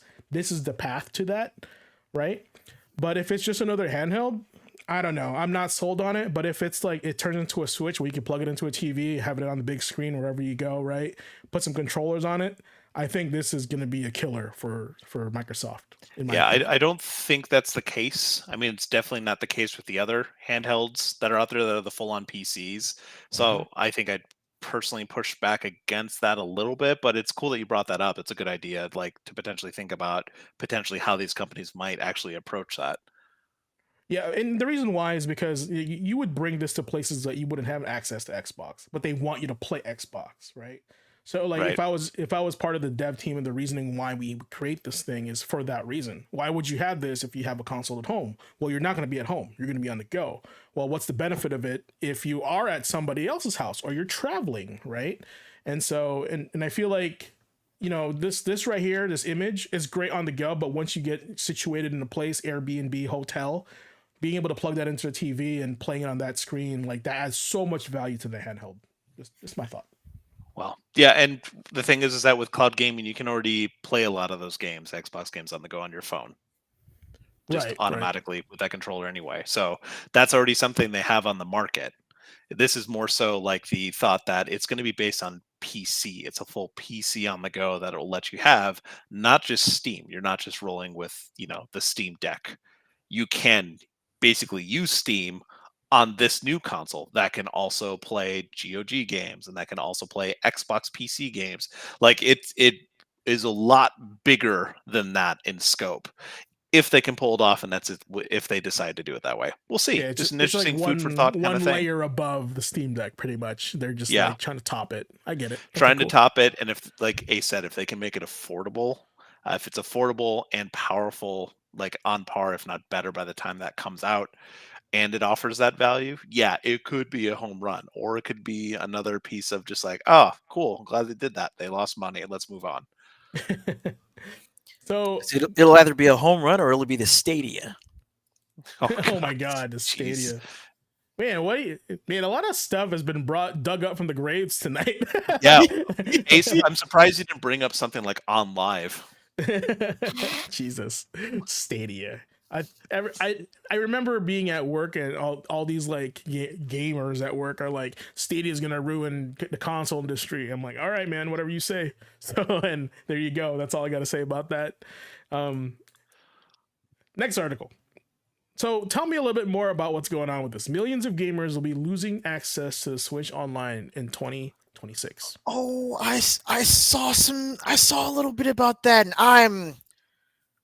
Oh, So it looks like the first take was Tencent will be shutting down all Nintendo Switch services in China by 2026, affecting millions of gamers. Is this part of their government saying you're playing too many video games? that I'm not entirely sure on. Oh, Nintendo's successful partnership with Tencent in China contributed to Switch's popularity despite region locks. Owners of activated Switch consoles in China can get redemption codes for free Nintendo games until May 2026. So just straight up no online access for Switches in China. Yep. Yeah. That's All good. Switch online operations in China will end in 2026. Huh. That includes the eShop. So no more selling games and software in that Oof. market. And that was like when I saw the headline. That right there was my first take. Like once once that goes down, that is a massive chunk of the market that is just being cut right off. Well, Right. the thing that like is the you're gonna have a handheld where you're gonna be forced to buy physical. That's kind of like the Pretty first thing much. that first thing that as much as I love that idea, the fact that they can't buy, excuse me, digital games, especially the ones that are digital only, man, you're really kind of like, what's the point of me getting a Switch then? If I don't know, it seems weird. Yeah, Um, it's more so like it was worth bringing up this article to show like some of the stuff that's changing even in a market as huge as China. I mean, how many companies have been trying so hard to pivot into that market for years now, and Tencent is pulling the plug for Switch Online. I don't know what that means for the future of the Switch 2, or how many of the games on the Switch library now you're not going to be able to access on the Switch 2 because there's not going to be the online services. Mm. I wonder if it's like a company to company thing, if it's a government like applied situation. Could be a little bit of column A, a little bit of column B, right? We all know they have crazy policies over there with like, they're not allowed to be on the internet for too long. Like they limit playtime on MMOs, stuff like that. Mhm. So I can see why they would do it. I just kind of want to know the details. Is it like government mandated, or is it like a Tencent beefing with Nintendo, right? Stuff like that. Yeah, as far as I know, and as far as like the articles have been saying, because this is still kind of new information that's hitting our shores, there's no real like information as to what's causing that. One like little tiny spot of like sunshine here for the people that are affected by this is that Tencent is offering the affected gamers a chance to get some games for free. So like Mario Odyssey, Mario Kart 8 Deluxe, and Pokemon Let's Go is the and some others are free to those people for now. But still, I don't know if that feels to you like it's worthwhile if you're eventually just losing all of that access. Yeah. Yeah, that really like cripples your Switch, especially if you're a digital gamer, you know. But yeah, no, that that's China. What can I say, right? Unfortunate for them. Unfortunate. Well, it's So, funny in what you said too. A couple of the commenters in that thread on that article say is like, "This is why you've got to buy physical." Like, mhm. yeah, I know it's not something everyone can do, but it's pointing out just some of the issues you can run into with something like a digital library, and that's the way we've gone for a while for good reasons. But yeah, just interesting seeing that after what we've talked about the last couple of weeks about preservation and gaming online. Yep. Correct. We got another one here from Gamer. I think this one is super important, especially if you're playing the latest Ubisoft game. So check this out. Check this guy out here.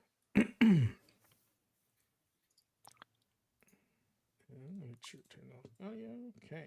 So Microsoft pauses certain players' Windows updates over Ubisoft game stability issues. Star Wars Outlaws, Assassin's Creed Valhalla, Avatar: Frontiers of Pandora are just some of the games that are struggling with the latest Windows update. So I'm hearing this is bricking systems. If Oh, you're playing these games, right?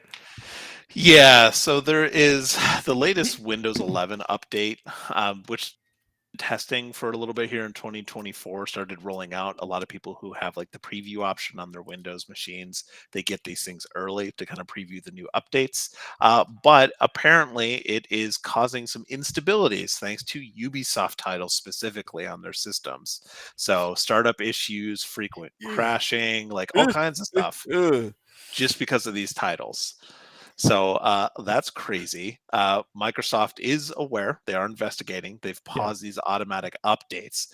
Uh, Ubisoft, for their part, as well as trying to fix things on their end with the latest Star Wars Outlaws um, patch. There was a workaround already for this new patch from Windows 11, but it isn't optimized, so you're still going to see a lot of like performance and stability issues until a permanent solution is found. So it's funny because at the end of the article it says the best solution then is to avoid the update entirely if you can. That's not always easy for people, and Yeah. it's Sometimes it updates in your sleep. yeah, it updates in your sleep, on your off hours. You could try to roll back your Windows version if you want to Right. until a fix comes along. But I how seriously, crazy is that? seriously between that Star Wars Outlaws not selling well at not really selling as well as they hoped, and then Ubisoft actually trying to get Steam to remove player count tracking. Like Ubisoft is just they are They're batting 1,000 right now. yeah, betting 1,000. That is if they're on the shit end of the baseball bat. Bro, they're betting 1,000 and they're at the football game. They're not even they're totally not even in the same game anymore, same arena. Pretty So much. it's rough for Ubisoft, and it's unfortunate to hear that they're having more issues because I want them to do better. I want them to be better because I have a lot of history with Ubisoft. I played a lot of the Division. Even in my before like I said 6th gen, which is PS3, is that right? Mhm. 360. 6th gen, I was obsessed with Tom Clancy games, and they were the ones that made those games.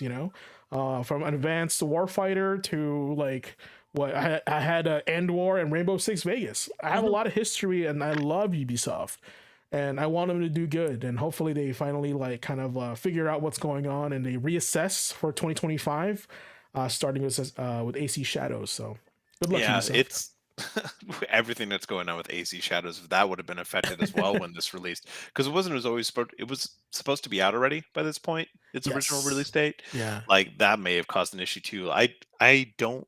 It'll be interesting to see in the next like the following weeks as more information comes out with this, like why these Ubisoft titles. Right? Why is that's the only thing that's affected? Like, what are they doing to their games or their launchers? Like, it's crazy. It's just seeing this happen was weird. It's just weird. Yeah, I'm not too sure what's going on over there, but I'm pretty sure it has something to do with timelines and how much money is spent and how much money they want to get back per investment. I totally get that. It is a business first, so But I just hope that they take a step back and instead of like pumping out new stuff, they start fixing the stuff that they already have. And I think we're approaching that time where all that money that was sunk into games 4 years ago during the pandemic is now finally going away. And so now they're all resetting and going like, all right, we just lost a bunch of stuff, and this is not the way to throwing money at it doesn't seem to work. What do we need to do now, right? So, Yeah. As someone who lost their gaming industry IT job because of the downsizing after COVID, like it's crazy to see. Like there really was for a lot of companies because everyone was staying inside and like reconnecting with these past times, like how much surplus of money there was and how big the industry just got and grew so quickly. So there's all this investment, all these people hired on, and now it's leaner, you know. very much um, so. Yeah. yeah, it's the same like friends in different industries. The I have friends in the brewing industry up here in Bellingham, which is big for you two as well. You've known that there's tons of those around here, but they're kind of the same thing after the pandemic. People are becoming more health conscious. There's less people drinking in general. Same kind of idea. It's just like how do industries adjust? How do you downsize? Where's the money to be made? Where is it safe to make investments? It's tough. It's different. It's completely different now. That's For true. sure. And just to piggyback what the Blue Riot bot, Ubisoft has been on decline for years, unfortunately. If you want to know how bad, look up their stock for the past 5 years. And I just actually did that because I do follow video game company stock. They are currently valued at $2.57 as of today. But back in 4 years ago, on the peak of the highest point of Ubisoft Entertainment, they were valued at $20.87. So they Wow. lost a lot over the years. So it's I'm assuming what came out 4 years ago that held them pretty high up. I said Valhalla, right? Was up there. Odyssey, maybe, right? Yeah. So they were still shooting out some bangers back then, and then it's just like during COVID they kind of slowed, teetered down. And I know Division 2 was their big baby at the time. That was their big live service game. So all And right. Watch Dogs as well. Watch Dogs, yeah, I do have a playthrough of that. It's funny because I have Nick on there. I think you clipped the scene. It's just funny. I was going through my clips and it looks like you clipped one, and I was playing Watch Dogs 2. I'd have to find it again. It was something buggy and messy that happened, and you what clipped it, which is funny. what year were you talking about? 4 years ago, it was 2020, 2020. 2020. Yeah, Yeah, I think Blue said it, but it was Valhalla. Yeah. Valhalla. Okay, right on. 2020 for them, as you know, because it's interesting you mentioned that that was a pretty big year for them. Rainbow Six Siege, the expansion for Division 2 Yep, Warlords, of New York. Watchdog Legion as well in 2020, Valhalla, Just Dance 2021, uh, Immortals Phoenix Rising as well. Like those are all Mhm. 2020, like They were stacked in peaking. there. Yeah, they Yeah. were peaking that time for sure. And then All right. 2021 we had Far Cry 6, which didn't live up to expectations, sales expectations, and it like pairs down. It was like Just Dance, Monopoly, and then that's it for the let's year. let's talk about Far Cry real quick. So I remember Far Cry sold because of how good the villains are. So how do we feel about Far Cry 6 villain? I haven't played it yet, so I don't really have much input. But Okay, interesting. Um, my experience with the game is maybe a little bit different than some other like hardcore fans of long term like Far Cry. Like I love Far Cry 3, like a lot of people. Didn't like 2 as much. I know that's kind of like fan favorite, not exactly a like cult classic, but it's like gained more popularity as time has gone on because they did a lot of things in the game that we haven't seen since. It was very Mhm. unique. Um, I loved Far Cry 5. Loved it. For some reason, I just really connected with that like Montucky kind of like open world. It was huge. It was a huge it open was world. it was pretty good. When you talk about open world games, like I don't think a lot of them do it better in terms of like freedom to Uh-huh. do what you want and the actions like Far Cry 5 did. It was massive. So I picked up 6 because I really dug where they were going with the style. You had Giancarlo Esposito, who was the Yep. main villain. It's set in this like Cuba-esque kind of thing where you're overthrowing that government kind of thing, like working against them. I actually ended up really liking Far Cry 6. Fantastic soundtrack. I will admit, in hindsight, that it did suffer from a lot of stuff we've complained about with Ubisoft games, right? Bloated. It was a lot of the same mechanics that didn't do much to really reinvent the wheel. It was more of the same, right? So you kind of got bored with it. However, that being said, I really dug the atmosphere of it. I would say that the writing was an afterthought. I wish I would have had more time when you have a talent like Esposito, like you were expecting a lot more depth or complexity from that. So I think the writing was more so like the suffering point of that. However, I will still say it was a fun game and you can get it for really cheap nowadays. It's definitely worth the playthrough if you have that itch for open world games. I know we're kind of burnt out on a lot of it, but I found it like cool enough. It was a fun environment to run around in and the soundtrack was awesome. I would love to get you on a what's your price for this one. Thanks, Nick. I think you can get that game for like $5-10 nowadays. It is absolutely worth that. Pro tip. Right on.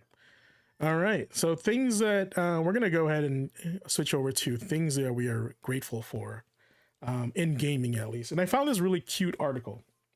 Let's see if I can pull it up here for you guys. And this article is called 10 Games That Teach Us Gratitude. Sounds like a lesson from your Asian mother, right? But it is what it is. And these were a list of games that we're just, you know, maybe the content and maybe the theming of the game just teach us a little bit about gratitude. So Chad, I'd love you guys to kind of, you know, partake in this. Let us know what you guys think, you know, some of the games that you guys felt that it taught you gratitude and appreciation. So so the first one, of course, is Stardew Valley. Has anybody played Stardew Valley on this panel? What's that? Only like maybe like the first hour or so. Stardew Valley. Have you played it? A handful of hours. I didn't put a ton of time into it. It was definitely like part of the zeitgeist when everyone was talking about it. I had to check it out. Yeah. Definitely. You know, like I get why it's popular and why it's a good Zen game for a lot of my friends. It's just not for me. When I have limited time to sit down and game nowadays, I don't look for something like this. I need something, you know, quick more action, visceral. in and out kind of thing. This is like I have too much of like I play too many like time management games. I'm OCD about organization after working in retail for so long. My farm plot would have to be perfect, and I'd spend way too much time in one corner that I just would lose interest in the game because I don't have enough time to devote to it. Understood. All right. So they chose this one because it's at the top of the list. Stardew Valley allows players to escape to a serene countryside and cultivate their own farms. The game encourages you to nurture crops, raise animals, and build relationships with townsfolk.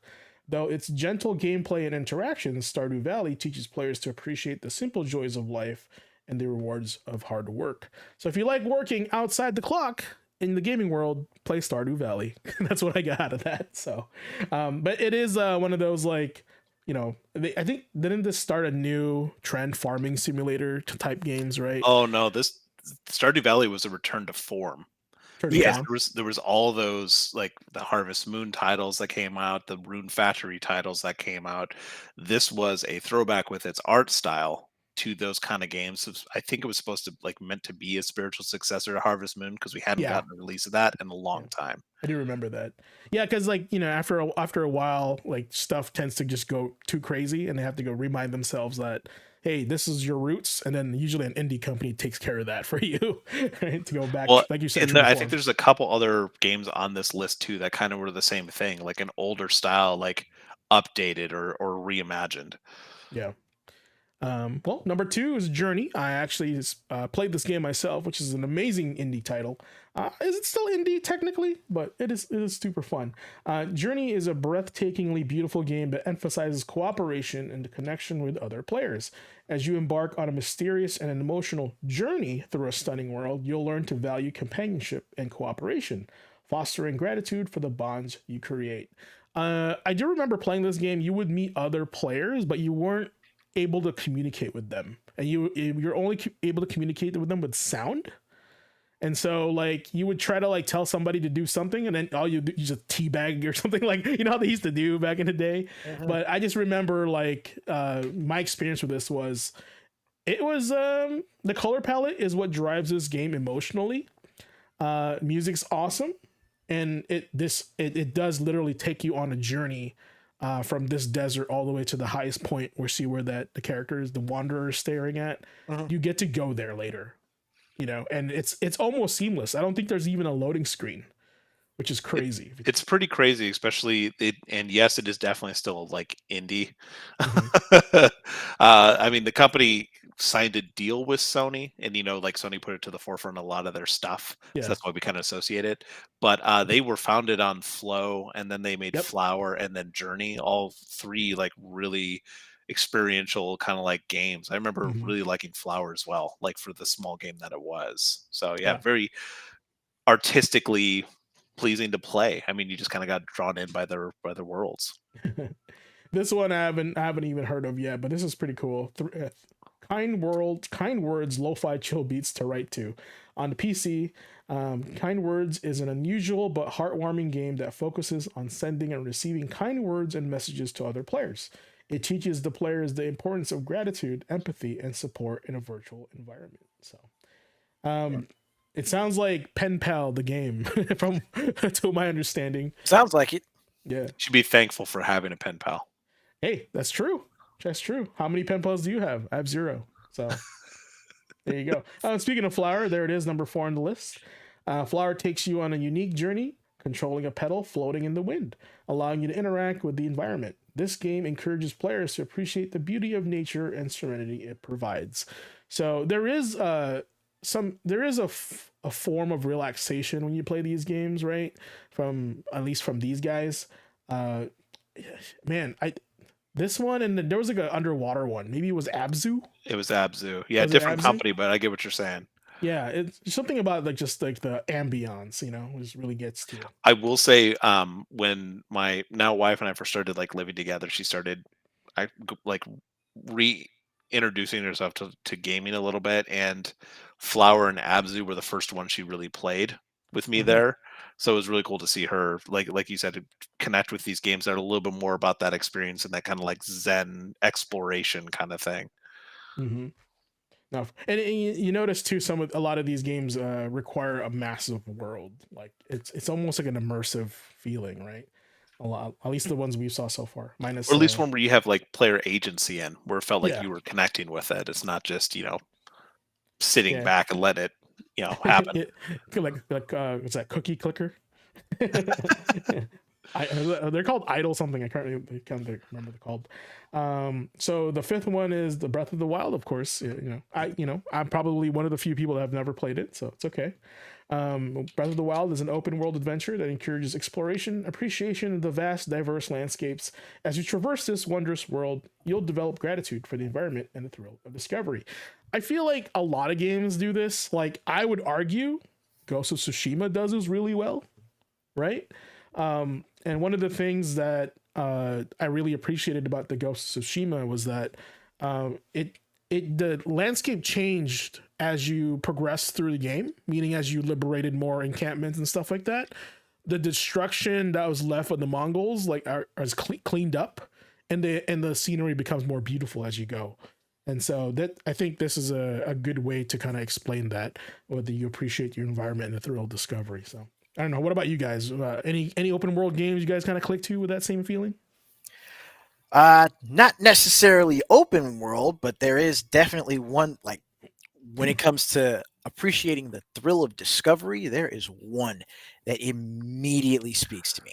Dynasty Warriors. Ah, nice wish, but no. Skies of Arcadia. Okay, there you go. Didn't see that one coming. So For me, it was Ocarina of Time. Being able to okay, go through time and see how things changed. That was pretty Yeah. much my first experience with that, like flow of time, things you can and can't change. It was pretty early for me to be like thinking like that, but definitely like looking back on, I appreciate it more. yeah. I would argue on that tangent, Chrono Trigger would be a good one back in the Yeah. day. I probably didn't appreciate it for what it was at the time, but like looking back at it, you just go, wow, the choices you make in the past do affect the future, and you get one of the 12 endings with that too. So it's pretty cool. All right, next one is Gris, a game that I looked into but haven't really got a chance to kind of play yet. Oh, But great game. Yeah, Gris is a visually stunning platformer that explores the themes of grief and recovery. By playing, you'll gain a deeper appreciation for the journey of healing and personal growth. I like it already, right? Not a lot of games do that kind of subject. The only other one I could think of was the Shady Part of Me. I think that was the name of the game, and I've just never had time to try it out. But this looks interesting. Yeah, that if you haven't played it, I highly recommend it. Even if it's not a story that it, because I think the idea is it's the main person, the character, or the thing that you're embodying, the story, the protagonist is losing her mother before the game, and that sense of loss and where you finding yourself in the world. She kind of loses her voice, and like having to regain that, how the world around you seems colorless. Like the big thing about this game, is for me, with along with that story, is the art style. It's something that always stuck out when this game first came here, and you can see from the screenshot, it's unique, and they have a follow-up game to it as well. So it's, if you haven't, I do definitely recommend it. It's a very beautiful game. And this entire list, as we were talking about, is gratitude is part of like a human emotion. It's a theme that doesn't get touched on a lot, and this is definitely one worth playing. It's not just a coat of paint or Yeah. anything. It's got some depth to it. It's good. Oh, I just read here too. One of my friends DM'd me. It's actually structured according to the Kubler-Ross 5-stage grief model, Okay. based on the acceptance of death. So it I know is all something about that. very Grief, tied to denial, grief. Okay. acceptance is the last one. Anger. 7 is Oxenfree. Actually, I got these two games confused before. So, but Oxenfree is a supernatural thriller. Oh my god, I'm dying. That focuses on the relationships between characters. It teaches players to appreciate the value of friendship and the importance of communication. Sounds like Overwatch. With the power of friendship, we will cruise this. Oh, I thought you battleship meant in over. terms of like Battle Pass or something. No. Oh, No. okay. No, no. You mentioned a game that was like a game that really emphasizes the power of friendship and like the bonds between people and valuing communication. Yeah. If you say the Sleeper Tales games, sleeper hit of the generation, Scarlet Nexus. Oh, all right. Go on. it's just the I games mean, that you pull out. no, Oh my like God, Scarlet Nexus. Scarlet Nexus. Well, on the surface, it's just it's this solid, really stylized really stylized action game. The characters that you control are like they're various types of psionics. But one of the big key themes is that connection between you know not just your chosen protagonist, whether it's Kasane or Yuito, not just the connection between them and their team, but the connection between them and each other, their connection between them and their past.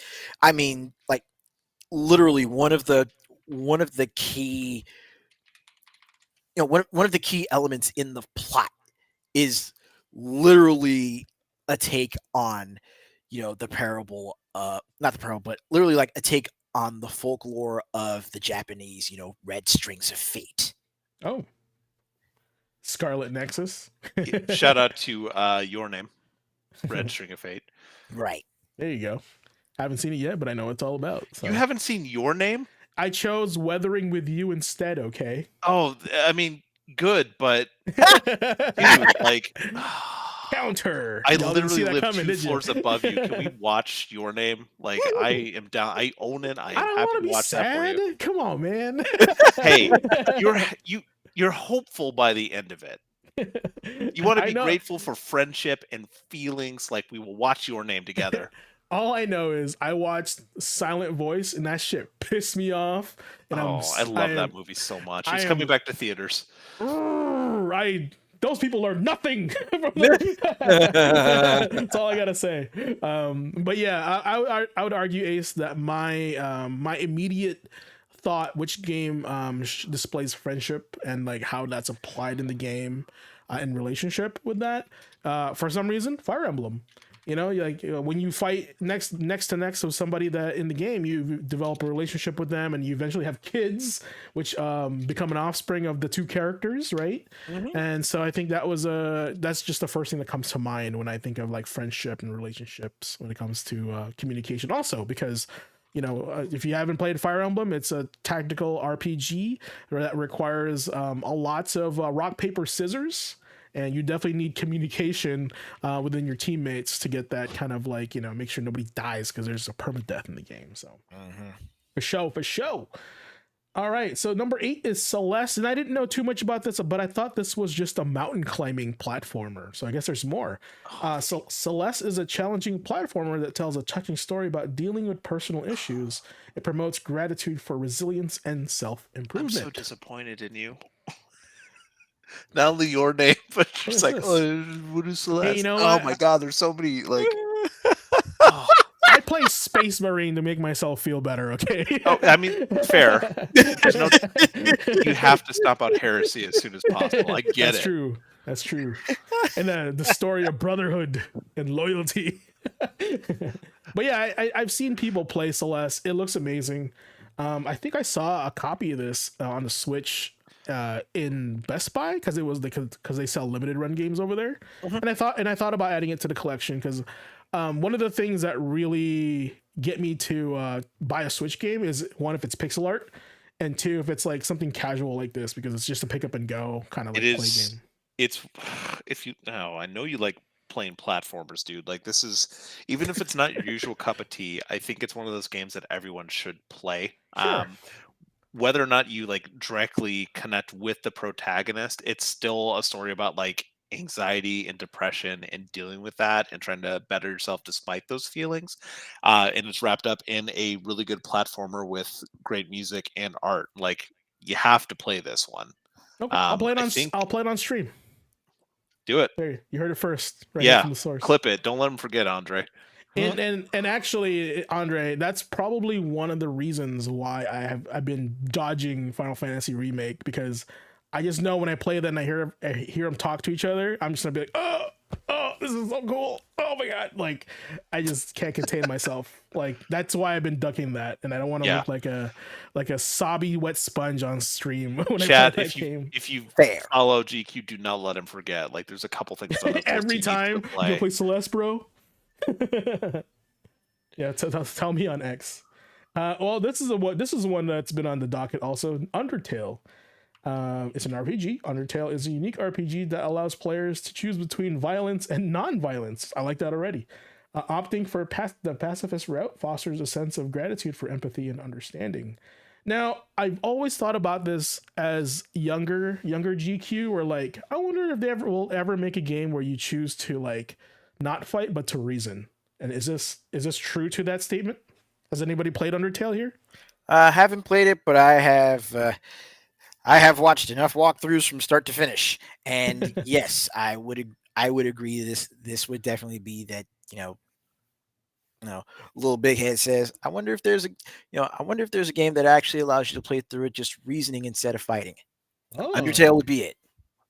Okay. Banging soundtrack, by the way. Yeah. We played this in the store a lot, just to have the soundtrack over top. Yeah, kind of like Ace. Like, I've seen like I've seen the quirkiness of this gameplay, and like people just loving it because it's so unique. I just never had experience it for myself also, but I will. Man, apparently 2025 is a year for indie games for James. Okay. I would say doing your homework. God. I don't play video games. I just buy them. I don't play video games. I just buy them. I play the same game over and over again. Wow, this one hurts. Yeah. Deep. All right. Let's take this one a little bit in stride here. That Dragon Cancer. It is a narrative game. It's a highly emotional game that tells a real-life story of a family struggle with a child's terminal illness. Though this heart-wrenching narrative, players learn to appreciate the preciousness of life and the importance of family. Wow. Okay, so Does anybody know about this one? I've never heard of this game before. Oh, I've heard about it. I could not bring myself to play it. Yeah, I mean, it's we talk about heavy-handed stuff, right? This is pretty heavy-handed, especially if It one can relate. right. I would say though, as opposed to some of the stuff we've talked about recently in our podcast, it's not ham-fisted. I remember this having a very poignant It's it's story, and it was it's done heavy well. subject matter, but it's Yeah, not Yeah, ham-fisted. yeah, it's done exactly. well, So which means it's done well. That's good. yeah, exactly. So that's what makes it tough, and why, like I said, I after reading about it, I'm like, nah, nah, not me. I can't do that. I noticed this list doesn't have Coffee Talk, which is the game I actually played and voiced on stream. So anyway, I do play video games, just not the ones on here. All right, we got one. I More. Yeah, go ahead. though. Sorry, go ahead. What were you gonna say? No, go ahead. Go ahead.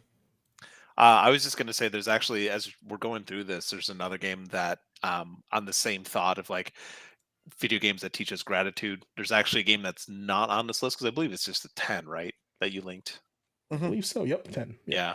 Yeah. There's another game for me, another indie title. It's not a long game. It's like 3 hours long.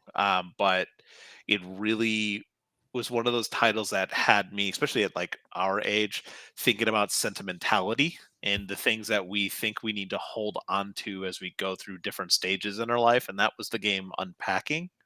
I don't know Oh if yeah, you've played I heard that. about that. I heard about that Yeah, one. if you haven't played it, like I said, it's only about 3 hours long, but it really kind of like, I had mentioned before that I have like, I need to organize things, and my favorite thing about moving is unpacking and putting things away and organizing it. Something that frankly annoys my wife sometimes.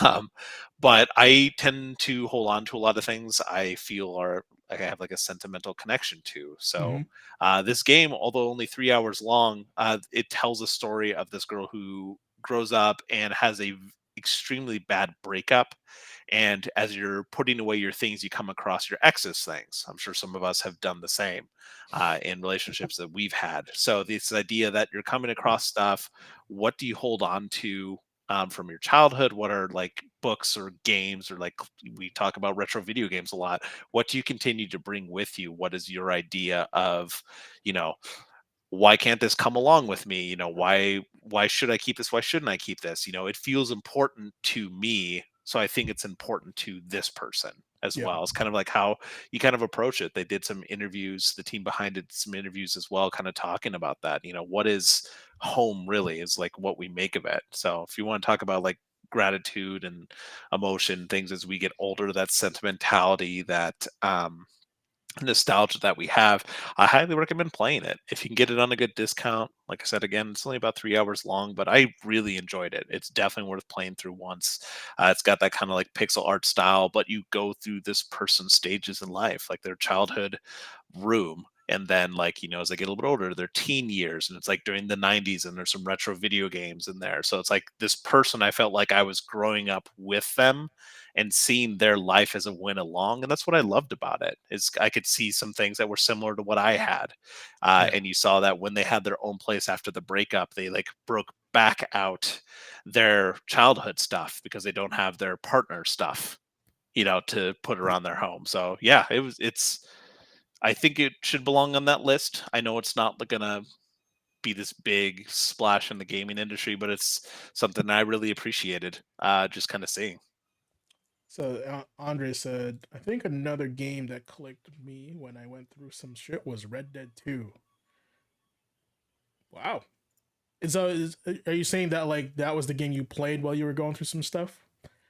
Because I'm trying to think back to, I would say World of Warcraft was mine during that timeline, right? Was that 2000 what? 2, 3? World of Um Warcraft, yeah. 04. Oh four, yeah. So oh four, I was in Chicago, and I was going through a breakup as well, and I lost the will to move forward after that. And so what happened was that my buddies, I didn't want to work, I didn't want to go to work, I didn't want to do anything.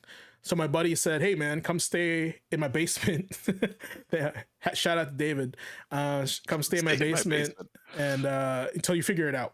right? And this guy was a guy that I grew up with in elementary school, and I went back and forth from Chicago to Blaine, Washington, and he pretty much took me in with his family, fed me until like for like a year until I got back on my feet, and I played a lot of World of Warcraft during that time, and that's where I met probably a lot of my gaming nerdy friends online, which I still talk to this day.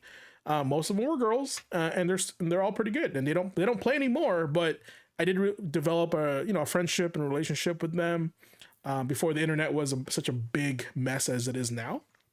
And so I would say that was my choice of game to kind of cope and kind of like forget about the world. And I joined a different world, the World of Warcraft. But the people that I met and the adventures I went with in the game really kind of like got me through that. That was saying like, hey, and it was very much like a character arc development in the game. You start from level 1 all over again. Then you build your character up, and then you eventually want to move on to other things. And so so I don't know. Red Dead 2 seemed pretty cool title for that. Yeah, I was gonna say like now it's we're getting into the weeds with the whole. There's so many other games that I when I went through things I would have an emotional connection to, a little bit different than the original article was kind of saying. But yeah, it's what we latch on to, what we need to sometimes use as an emotional crutch to get through things, the worlds we get into. Yeah, I'm sure we could have a whole other conversation about that, but that's why we're doing this. We're chatting to each other about it, and chatting with chat about it. It's really cool to hear those stories, and that's why we want to do this, and we want to encourage you to continue to talk to us about that kind of stuff. That's what's fun Absolutely. for us. We did it behind the counter when we were working at game stores. We still do with our friends now, and that's the point of this kind of community. If you ever want to play, like sit down and just watch me play Unpacking James, like I just flipped through it again. That's why my face got like lit up just now. And I can already tell like it's going to hit even harder now that I know that, I'm having a kid, just seeing this person's life and in the end, them finding their own happiness. Yeah.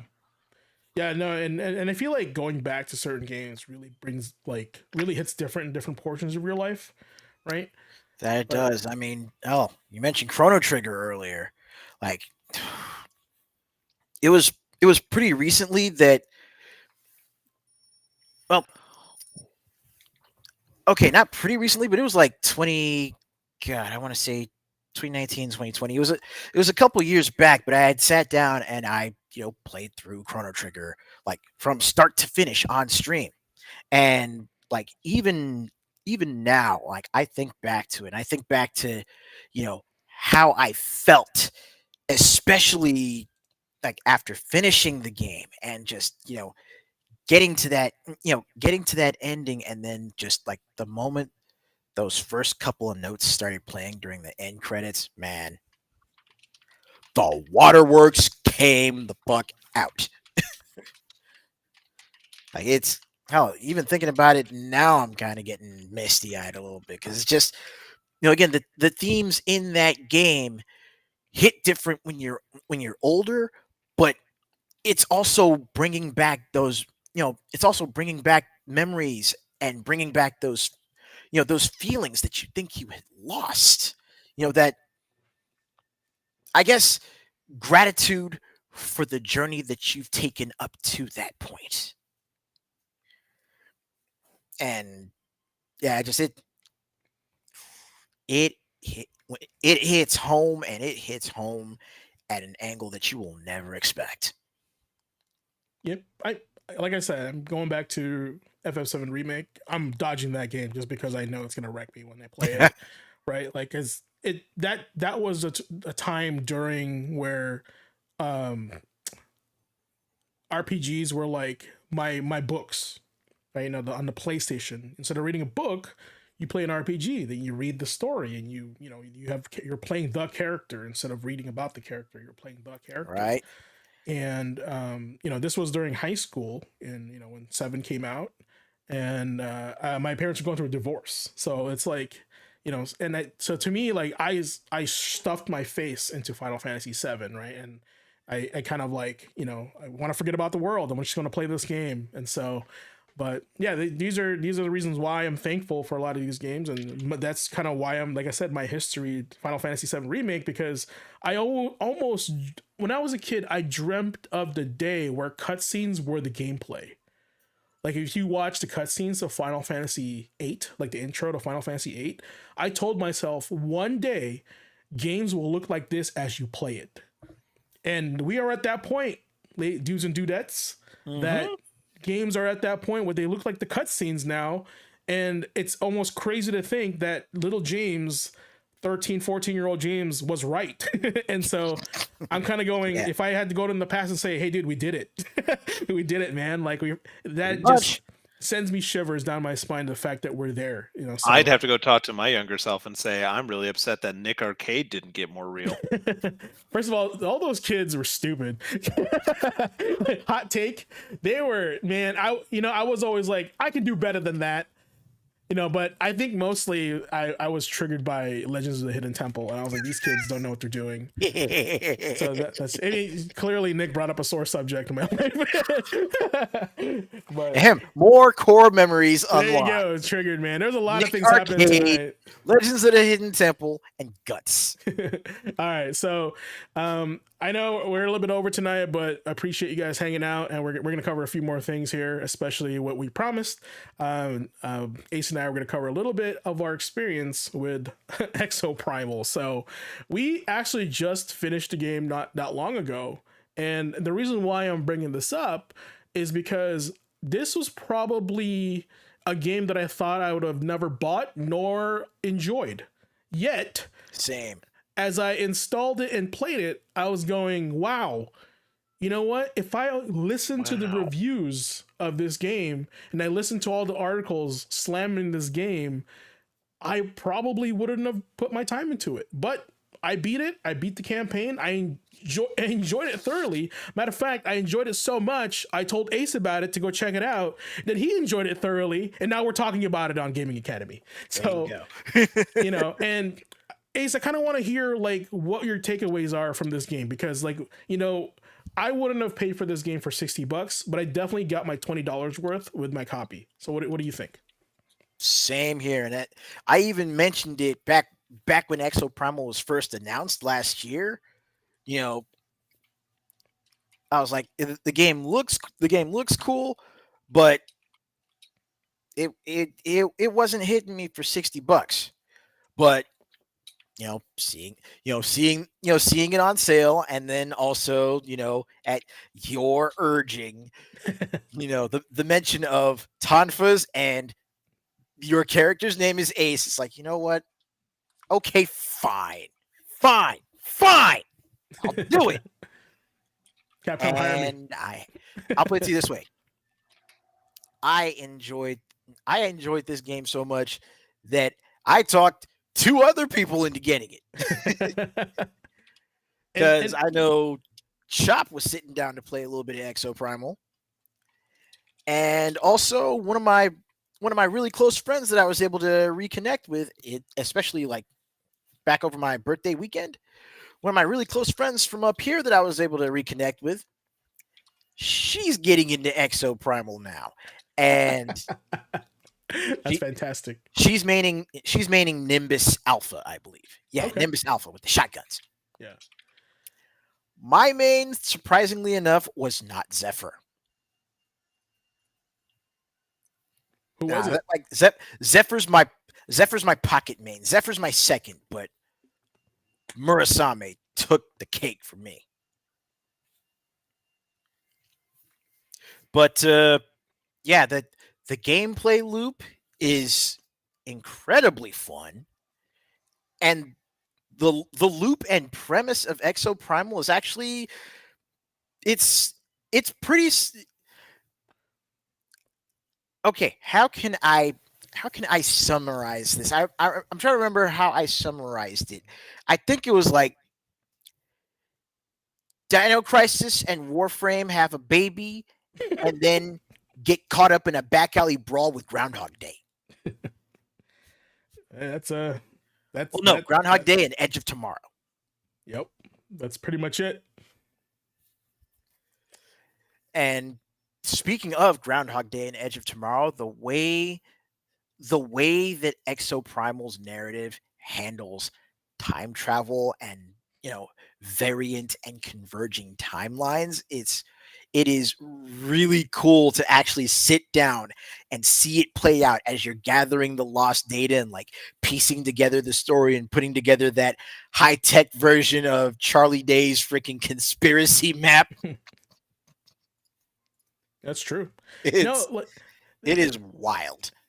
I think the reason why Exoprimal did really well for me was that, one, you had to play the game to figure out more of the story. So you are rewarded by more content by playing the game, which is a great way to move the plot along, right?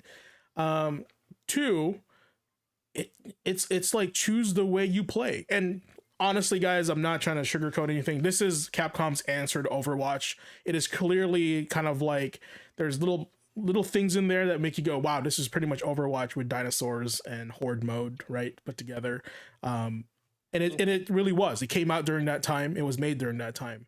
Matter of fact, I think after finishing the game, there really isn't any reason to come back to it as soon as the plot's over.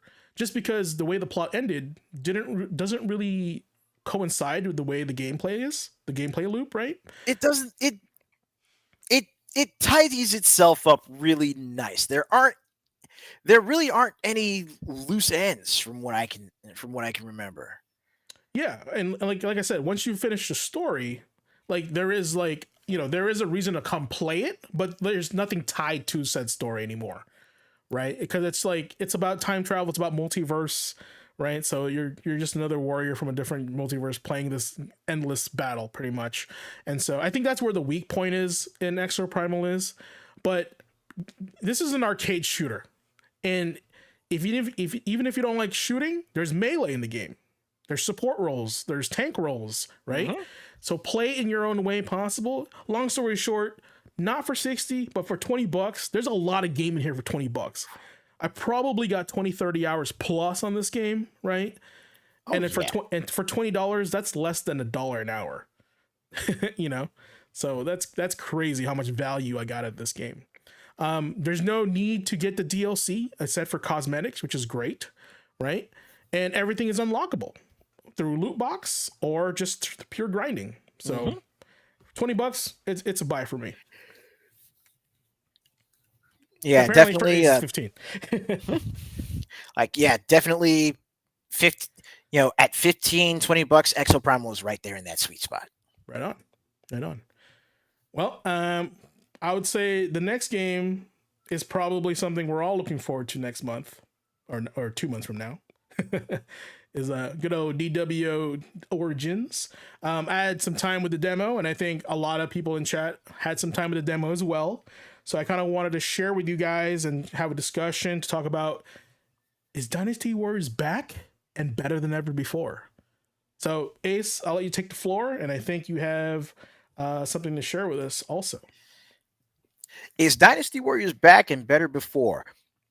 All signs point to yes. What's the best way of doing this? Let me see here. There we go.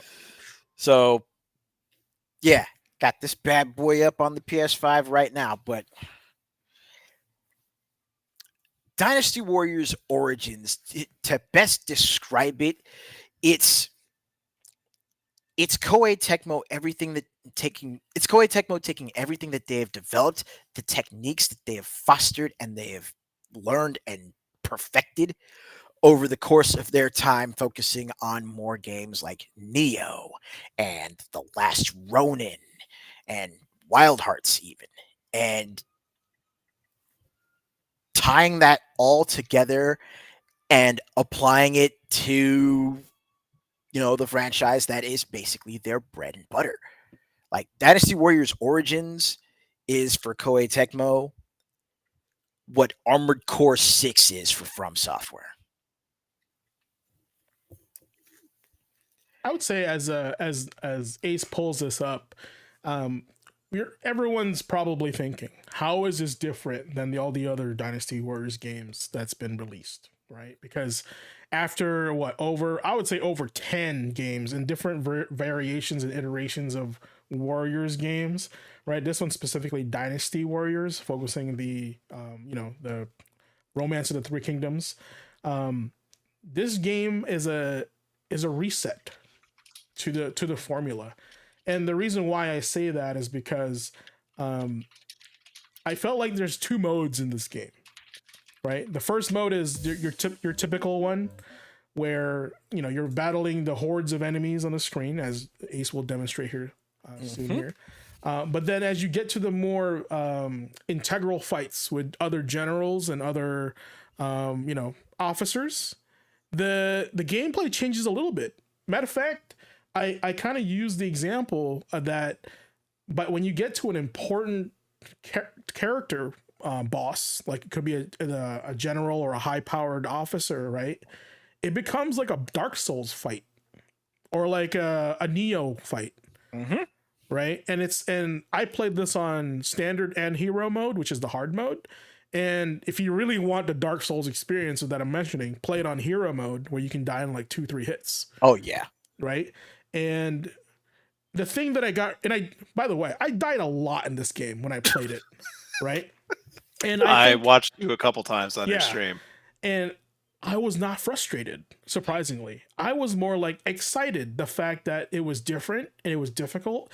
And it felt like chaos in the battlefield. That's what it felt like when I was playing the game. And this is definitely a game where every time, because I mean I streamed this. Andre, I know you were there. I was there. You saw how many times Lu Bu rocked my man. Lu Bu pushed my shit in so many times.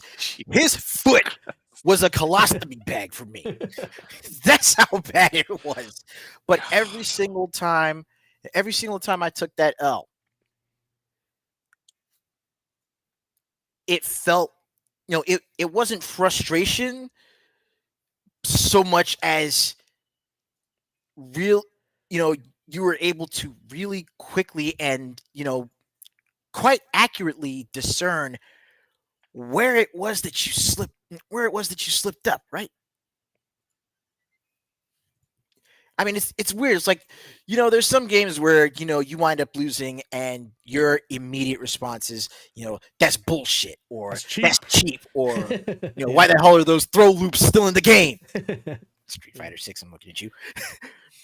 But with Dynasty Warriors Origins, every loss that I took, not just during like the battle itself, but especially every loss that I took to Lu Bu, was a legitimate learning experience, because I was just figuring out more of the gameplay. I was figuring out, I was reconciling my experience with Dynasty Warriors Origins. I was reconciling that experience with my experience playing stuff like Dynasty Warriors 8 and Warriors Orochi, and even the licensed games like Pirate Warriors or Fist of the North Star, Ken's Rage. There was that mindset going into the earlier games where it's like as I'm reconciling that with the mindset and the muscle memory that I had to develop and the tactical awareness I had to develop for Origins. You start, the puzzle pieces start fitting in where you don't think they would, but then it clicks, and it'll keep clicking until you finally manage to land the win. It never feels like you're losing a step when you lose a fight. If anything, you're gaining more knowledge and you're excited to come back into it.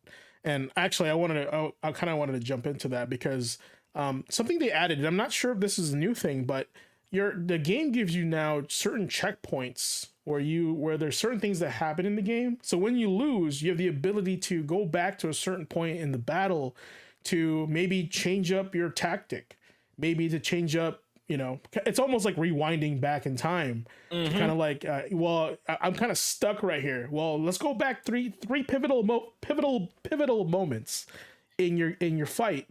Maybe this is the part where you need to make a different decision. and I think Right. and I think that adds so much replay value in a really unique way. Here's Um, here's an observation that one of my friends made on Twitter, and she was spot on with this. For the folks that know the pain of having to create interim saves when you are trying to fight through a hard battle or trying to earn, or trying to unlock a particular weapon. For those of us that know the pain of creating and overwriting, sometimes by accident, and forgetting to create interim saves, the recreate battlefield feature in Dynasty Warriors Origins is a godsend, because that is so many of those pain points that are just immediately out the window. I honestly feel like W Force took some notes on players' concerns about what they hated about in the past, and Yes, they they really did. addressed those in this game. I mean, if you've ever challenged Sephiroth in Kingdom Hearts, you know about that. Oh God. So that's pretty much what he's talking about, is that having those pivotal moments in the game where, can I make this situation a little bit different? I would also like to share that, like, I was playing in performance mode, which means the fidelity of the game isn't going to be maximum output. The game still looked pretty good, and the game ran really well with the amount of units on the screen. I am super impressed with the way they kind of like managed, like, the graphics and the performance in this game. So as you can see here, like, Ace is fighting like just this base general, and he's still having a difficult time with it. But it's not just a mashing game anymore. There's some tactics involved. Mm-hmm. And that doesn't only apply to 1v1 battles, right? It also applies to the battlefield. Like, in some instances, the game will instruct you to, like, hold back for a second, maybe shoot some arrows in their direction, and then wait for the charge, right? And what I'm noticing is the battles are more dynamic. You're not just like killing all the officers first. You have certain things that you have to do before you even get to that. And also, if you push too hard, you'll find yourself way in front of everybody else with no support. And also, you're leaving your army behind to be like kind of like vulnerable in certain points. You kind of have to stick with your army in this game. Yeah, there's a lot more emphasis on group movement and overall battalion morale. Yeah, yeah, and these are things that we were probably all thinking we wanted in Dynasty Warriors before, but the formula just needed to be adjusted and changed a little bit. And I really think this is I hate to say it, return to form to what they're looking for and what they really wanted to do in Dynasty Warriors, or at least this is the beginning of that. And I'm really excited what they're looking to what they're hoping to do down the road, because if this is a sign of what their kind of like staple is and their benchmark for the Muso games, I think it's going in the right direction. And I'm just happy that it's different enough, right? But it still feels Dynasty Warriors, you know. So that's my thing on this game. I'm definitely gonna be a day one purchase for me. If it comes to that, I do want to play it. I'm excited to play it. And it's just like one of those things where it's nostalgic, but at the same time, it's refreshing to play. It's not just like, hey, let's they remade this game, but enough to say, hey, it's a brand new game. And I'm seeing a lot of people that have never played Dynasty Warriors nor enjoyed it enjoying the demo, and I think that's a really good sign for this game and its future of this game. So I'm looking forward to its success and its release as well. What about you, Ace? What do you, aside from day one purchase, Lubu kind of like, showing you the back of his knee, and kind of like the future of Dynasty Warriors. What's your key takeaways? Uh, yeah, I mean, if we're gonna summarize it, it's a brilliant return to form. It's definitely a game where you fire it up, and if you're an old hand at Muso titles, then it's gonna feel like you're stepping into your back. It's gonna feel like you're stepping into your backyard. But It's going to feel like you're stepping into your backyard after you have taken years to painstakingly landscape this bad boy. I'm talking setting up the trees, putting up a gazebo for red hair to chill out at, putting up the little tree house fort for you and your oath brothers to chill and drink some wine before the enemy hordes start converging on you. But it's definitely like this is a game where it feels like a lot of the quantity from previous titles has been basically shaved off the sides. A lot of the quantity has been, streamlined, and the focus is now more on the quality of what's there. And again, let's just consider the fact that people both in,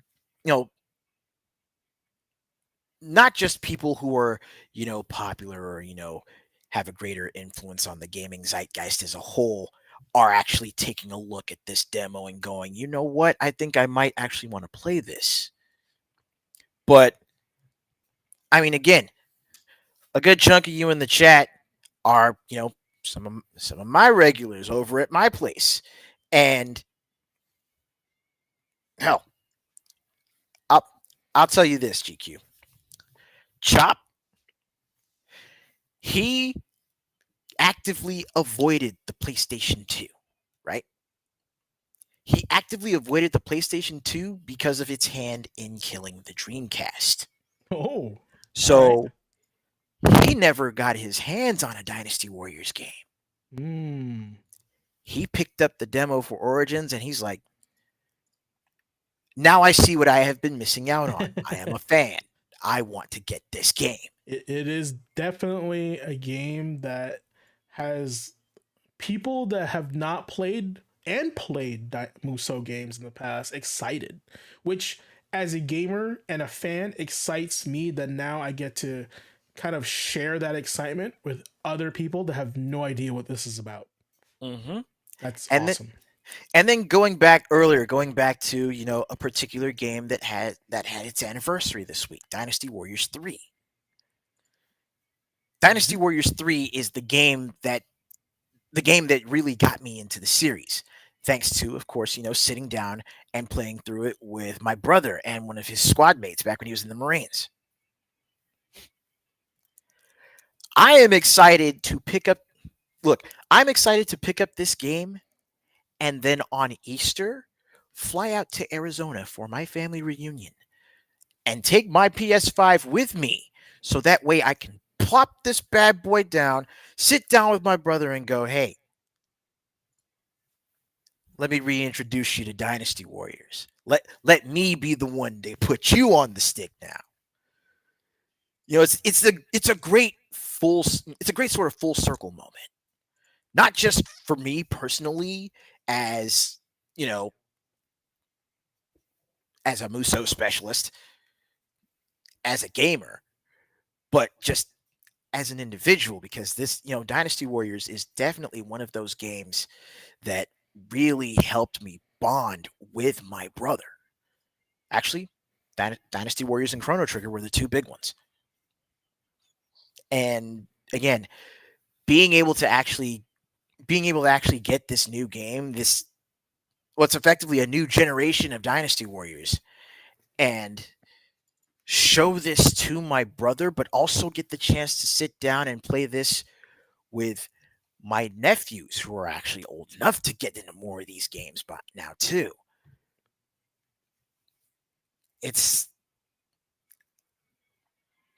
I really think that Koei Tecmo hit on some magic with this.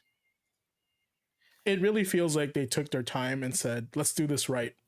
And let's make it for the next generation, but while honoring the people that have been enjoying the game. Mm-hmm. That's how I really feel when I play this game. I put my hands on it, And I'll say it again. This is why demos are important. If I had never touched this game, I would have just thought it's another Dynasty Warriors game. But no, it is. I was wrong, and I'm glad to be wrong, and I'm glad that it is the way it is. So, day one purchase for me. That's all I gotta say. All right, all Without right. question. This like not just day one purchase. This is one that I would consider pre-ordering. That is a bold statement from Ace. he never pre-orders anything. I'm usually too broke, but this one, Pre-orders are free, dog. I might pull the trigger there. All good. All right, folks, it's time for one of our favorite segments here on the Gaming Academy. What's the deal? This is where we help you save some serious coin by rounding up some of the best gaming deals, discounts, and steals from across the web and beyond. So let me gather the troops, and let's move on to the next segment. All right. So, as always, I love a little bit of jazzy fizzle music behind this. So we're gonna throw a little bit of the intro music we had, the little spice that we had there. Let me know, is that too loud, guys? Is that good? Good at my end. Okay, cool. All right, so whether it's a AAA title you've been waiting to grab at a discount, an indie gem that's flying under the radar, or some awesome game accessories, we got you covered here on What's the Deal. So if you're loving gaming but love saving money even more, this is the segment for you. Let's dive into this week's deals and see what's worth adding to your cart. All right, so keep in mind that What's Your Deal, we'll try to focus on physical games that you can collect. So this way, if China ever decides to close your eShop, you don't have to worry about that. And you can have it right behind your shelf for, just like me, pop it in your machine and play the game. So what's the first sale of the week? First, we got Stellar Blade on the PS5 for $46.57 via VGP, or you can get it for $49.99 direct from PlayStation. And do keep in mind, for the folks that are actually planning on finally getting into Stellar Blade, not only is there a PC version coming soon, but also the Nier Automata collab DLC has just dropped. Say that 10 times fast. Automata. That 5 times fast. Alright. If you like Square Enix games, Final Fantasy 1 through 6 Collection Anniversary Edition is now available on Amazon for $55, and also in Best Buy, available on the Switch and the PS4. You get 6 games in this guy, and this was actually reprinted due to popular demand because the first run sold out like that. So now's your chance to get this on a physical form. Otherwise, you may have to resort buying it digitally, and you know we don't like that here, so get it while you can. All right, speaking of RoboCop, we got RoboCop Rogue City on the PS5 and Xbox One here for $29.99 via Amazon Prime eligible. So if it's Andre, one of the guys in chat here, said Rogue City is one of his favorite games of this year, so give it a shot now for a discount rate. If you like Metal Gear and you like all their games, the Master Collection Volume 1 is now available on the PS5 and Switch for $19 via Amazon, so check that out. That is a great deal. Yeah, if this does well enough, they will be doing the Volume 2 collection, which will have some of the harder to get, or at least harder to get nowadays games. That's right. Buy 2 copies, one for you and one for your friend. All right. Speaking of sad, tear-jerking games, the technical prequel to Final Fantasy VII, Crisis Core, remade for the PS5, is now only $20 at Best Buy. That's a good deal. And if you want to know the story before Cloud, where the real hero is, play that game. I'm not going to spoil it anymore. Anyway, we talked about Armored Core today. 6 Fires of the Rubicon on the PS5, PS4, Xbox One, and X Series X for $20 on Best Buy and Amazon. That is a good deal, and I think I already bought mine through Namco for $20. So check that out. Add it to your collection. I recommended buying Armored Core 6 at full MSRP when it released. Now you can buy. Now it's available for $20. Now you can buy 3 copies of it. All right, and we talked about games feeling like the Neo collection in Dynasty Warriors Origins. So if you want to try that out, you can get 1 and 2 for $20 at Best Buy or directly from PlayStation through the Direct website. Really good deal. killer. One of the games that got snubbed this year for Game of the Year, Silent Hill 2 on the PS5. I heard a lot of good feedback from different creators and some sorts. $50 on Amazon Prime, GameStop, and Best Buy. If you're looking to get back to Silent Hill and get back in a discounted rate, you can do it now. And a little bit of old school little gem I wanted to throw in there for Pikmin 1 and 2 on the Switch for $29.99 on Best Buy. It's a really good game to have just a part of your collection, especially if you owned it on previous consoles before and I could play on your Switch. That's awesome. All right.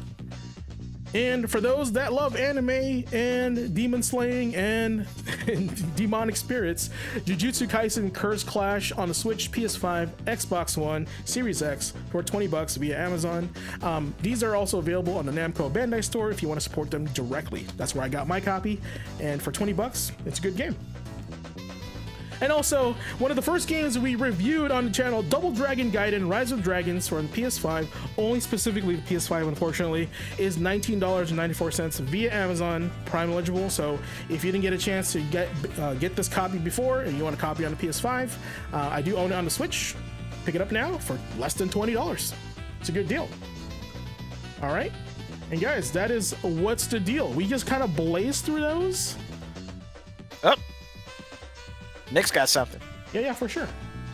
One deal that I recommend, speaking of games of the year and what we saw, Metaphor ReFantazio is $20 off right now.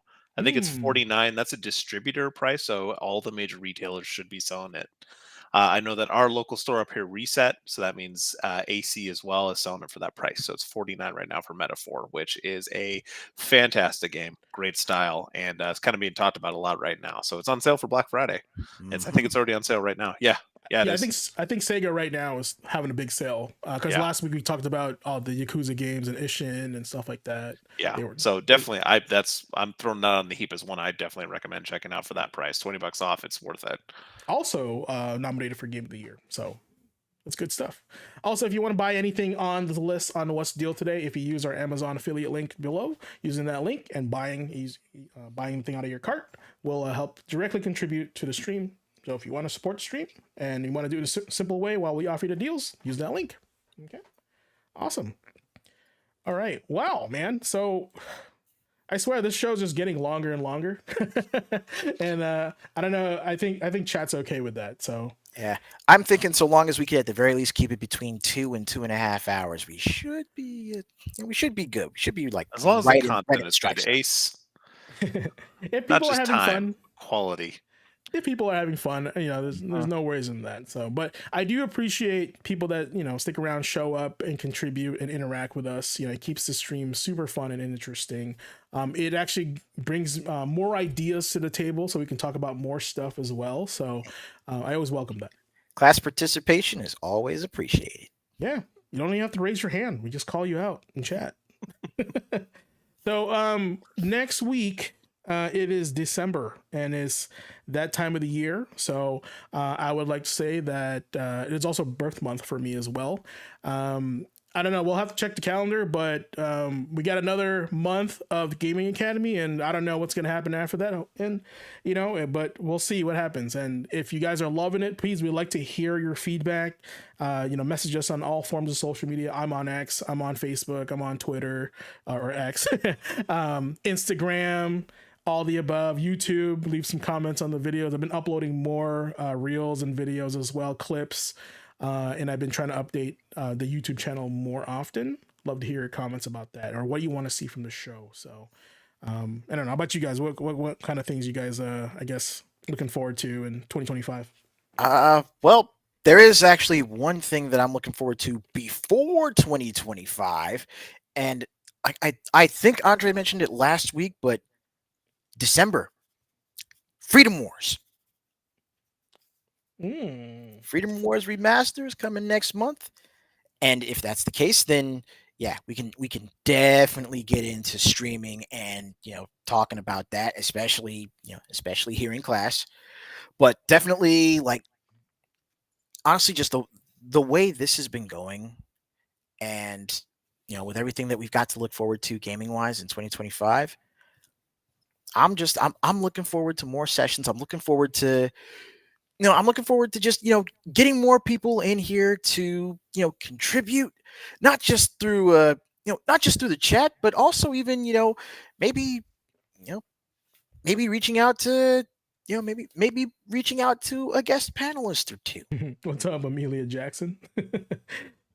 Hey, You know, first time see, on the channel? Awesome. Good to see you. just seeing who else we can actually seeing who else we can actually get in to just join the fun. For sure. And here's the thing. I've been looking into doing community nights on stream. Maybe we'll do a group collab. Last time we called it a study session, right? Maybe we can play a game in the background while we talk about said game, like we did with Monster Hunter. So we can do that with Freedom Wars. We can do that with whatever the community wants to play. So looking forward to that. Hey, I am definitely looking forward to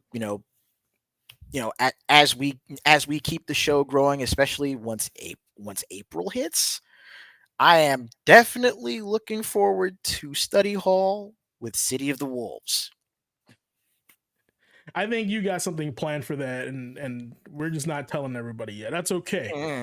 That's okay. All right. So good, great things come to those who wait. So, but with that said, that's all I got for tonight. That was a doozy of a show. I appreciate you guys as always. I appreciate the faculty here as well. Like I said, I couldn't do this without them. If it's just me, it'd be super overwhelming. And I appreciate everyone bit that's on this panel and also in chat right now as well. So. Also welcome. Shout out to Amelia who showed up, which is cool. Yep, really glad to have you. All the everyone that's been with us from the start, everyone that's joining us tonight. It's always a blast having you here. And hey, if there's anything that you've missed, wait for the VODs. Check us out after the fact.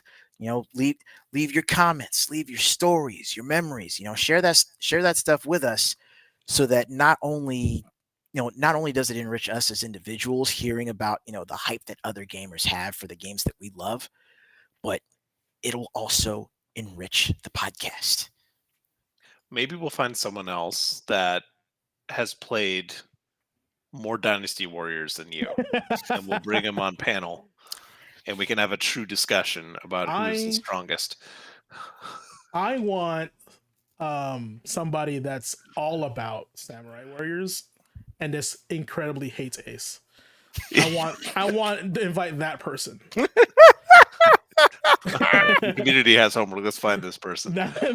Send out, light the fires, guys. Send out that flare. Oh no! Do you like Sengoku? Do you like Muso? Oh do you, no! Do you hate Blazing Ace Nelson? Oh no! Check. But anyway, that's it for tonight, guys. Like I said, I'm thankful. Happy Thanksgiving. Stay safe out there. And as always, I leave you guys with typically a what do you call this? A saying, a motivational line at the end. But let me get you guys one. I got one. Oh yeah, you got it. Don't pursue Lubu. You know what? I'm gonna leave it at that. Actually, no. That's a good one. No. I don't know, Nick, you got one? Let's throw it your way. Do you got one? Not like that. Not at all. I mean, that's a very smart and motivational quote. Someone who's cared a lot for the industry. I just would want to leave it on that. If anything, I'd say just being thankful for the people in our lives and for the industry we get to be a part of. Shout out to Shuhei Yoshida, who is retiring from Sony, stepping down after 31 years as their development leader. That was news that just kind of broke this last day or so. So just thinking about all the times that have passed and all the times we have coming before us. All right, I got one. This is good. All right, you guys ready? All right, chat. Let me put it over here so it looks like I'm staring at the camera. All right. Every great hero starts at level 1. Thank you to everyone who's been part of our journey. Your support, encouragement, and love for gaming keeps us motivated every step of the way. Here's to leveling up together. Happy Thanksgiving. Class dismissed.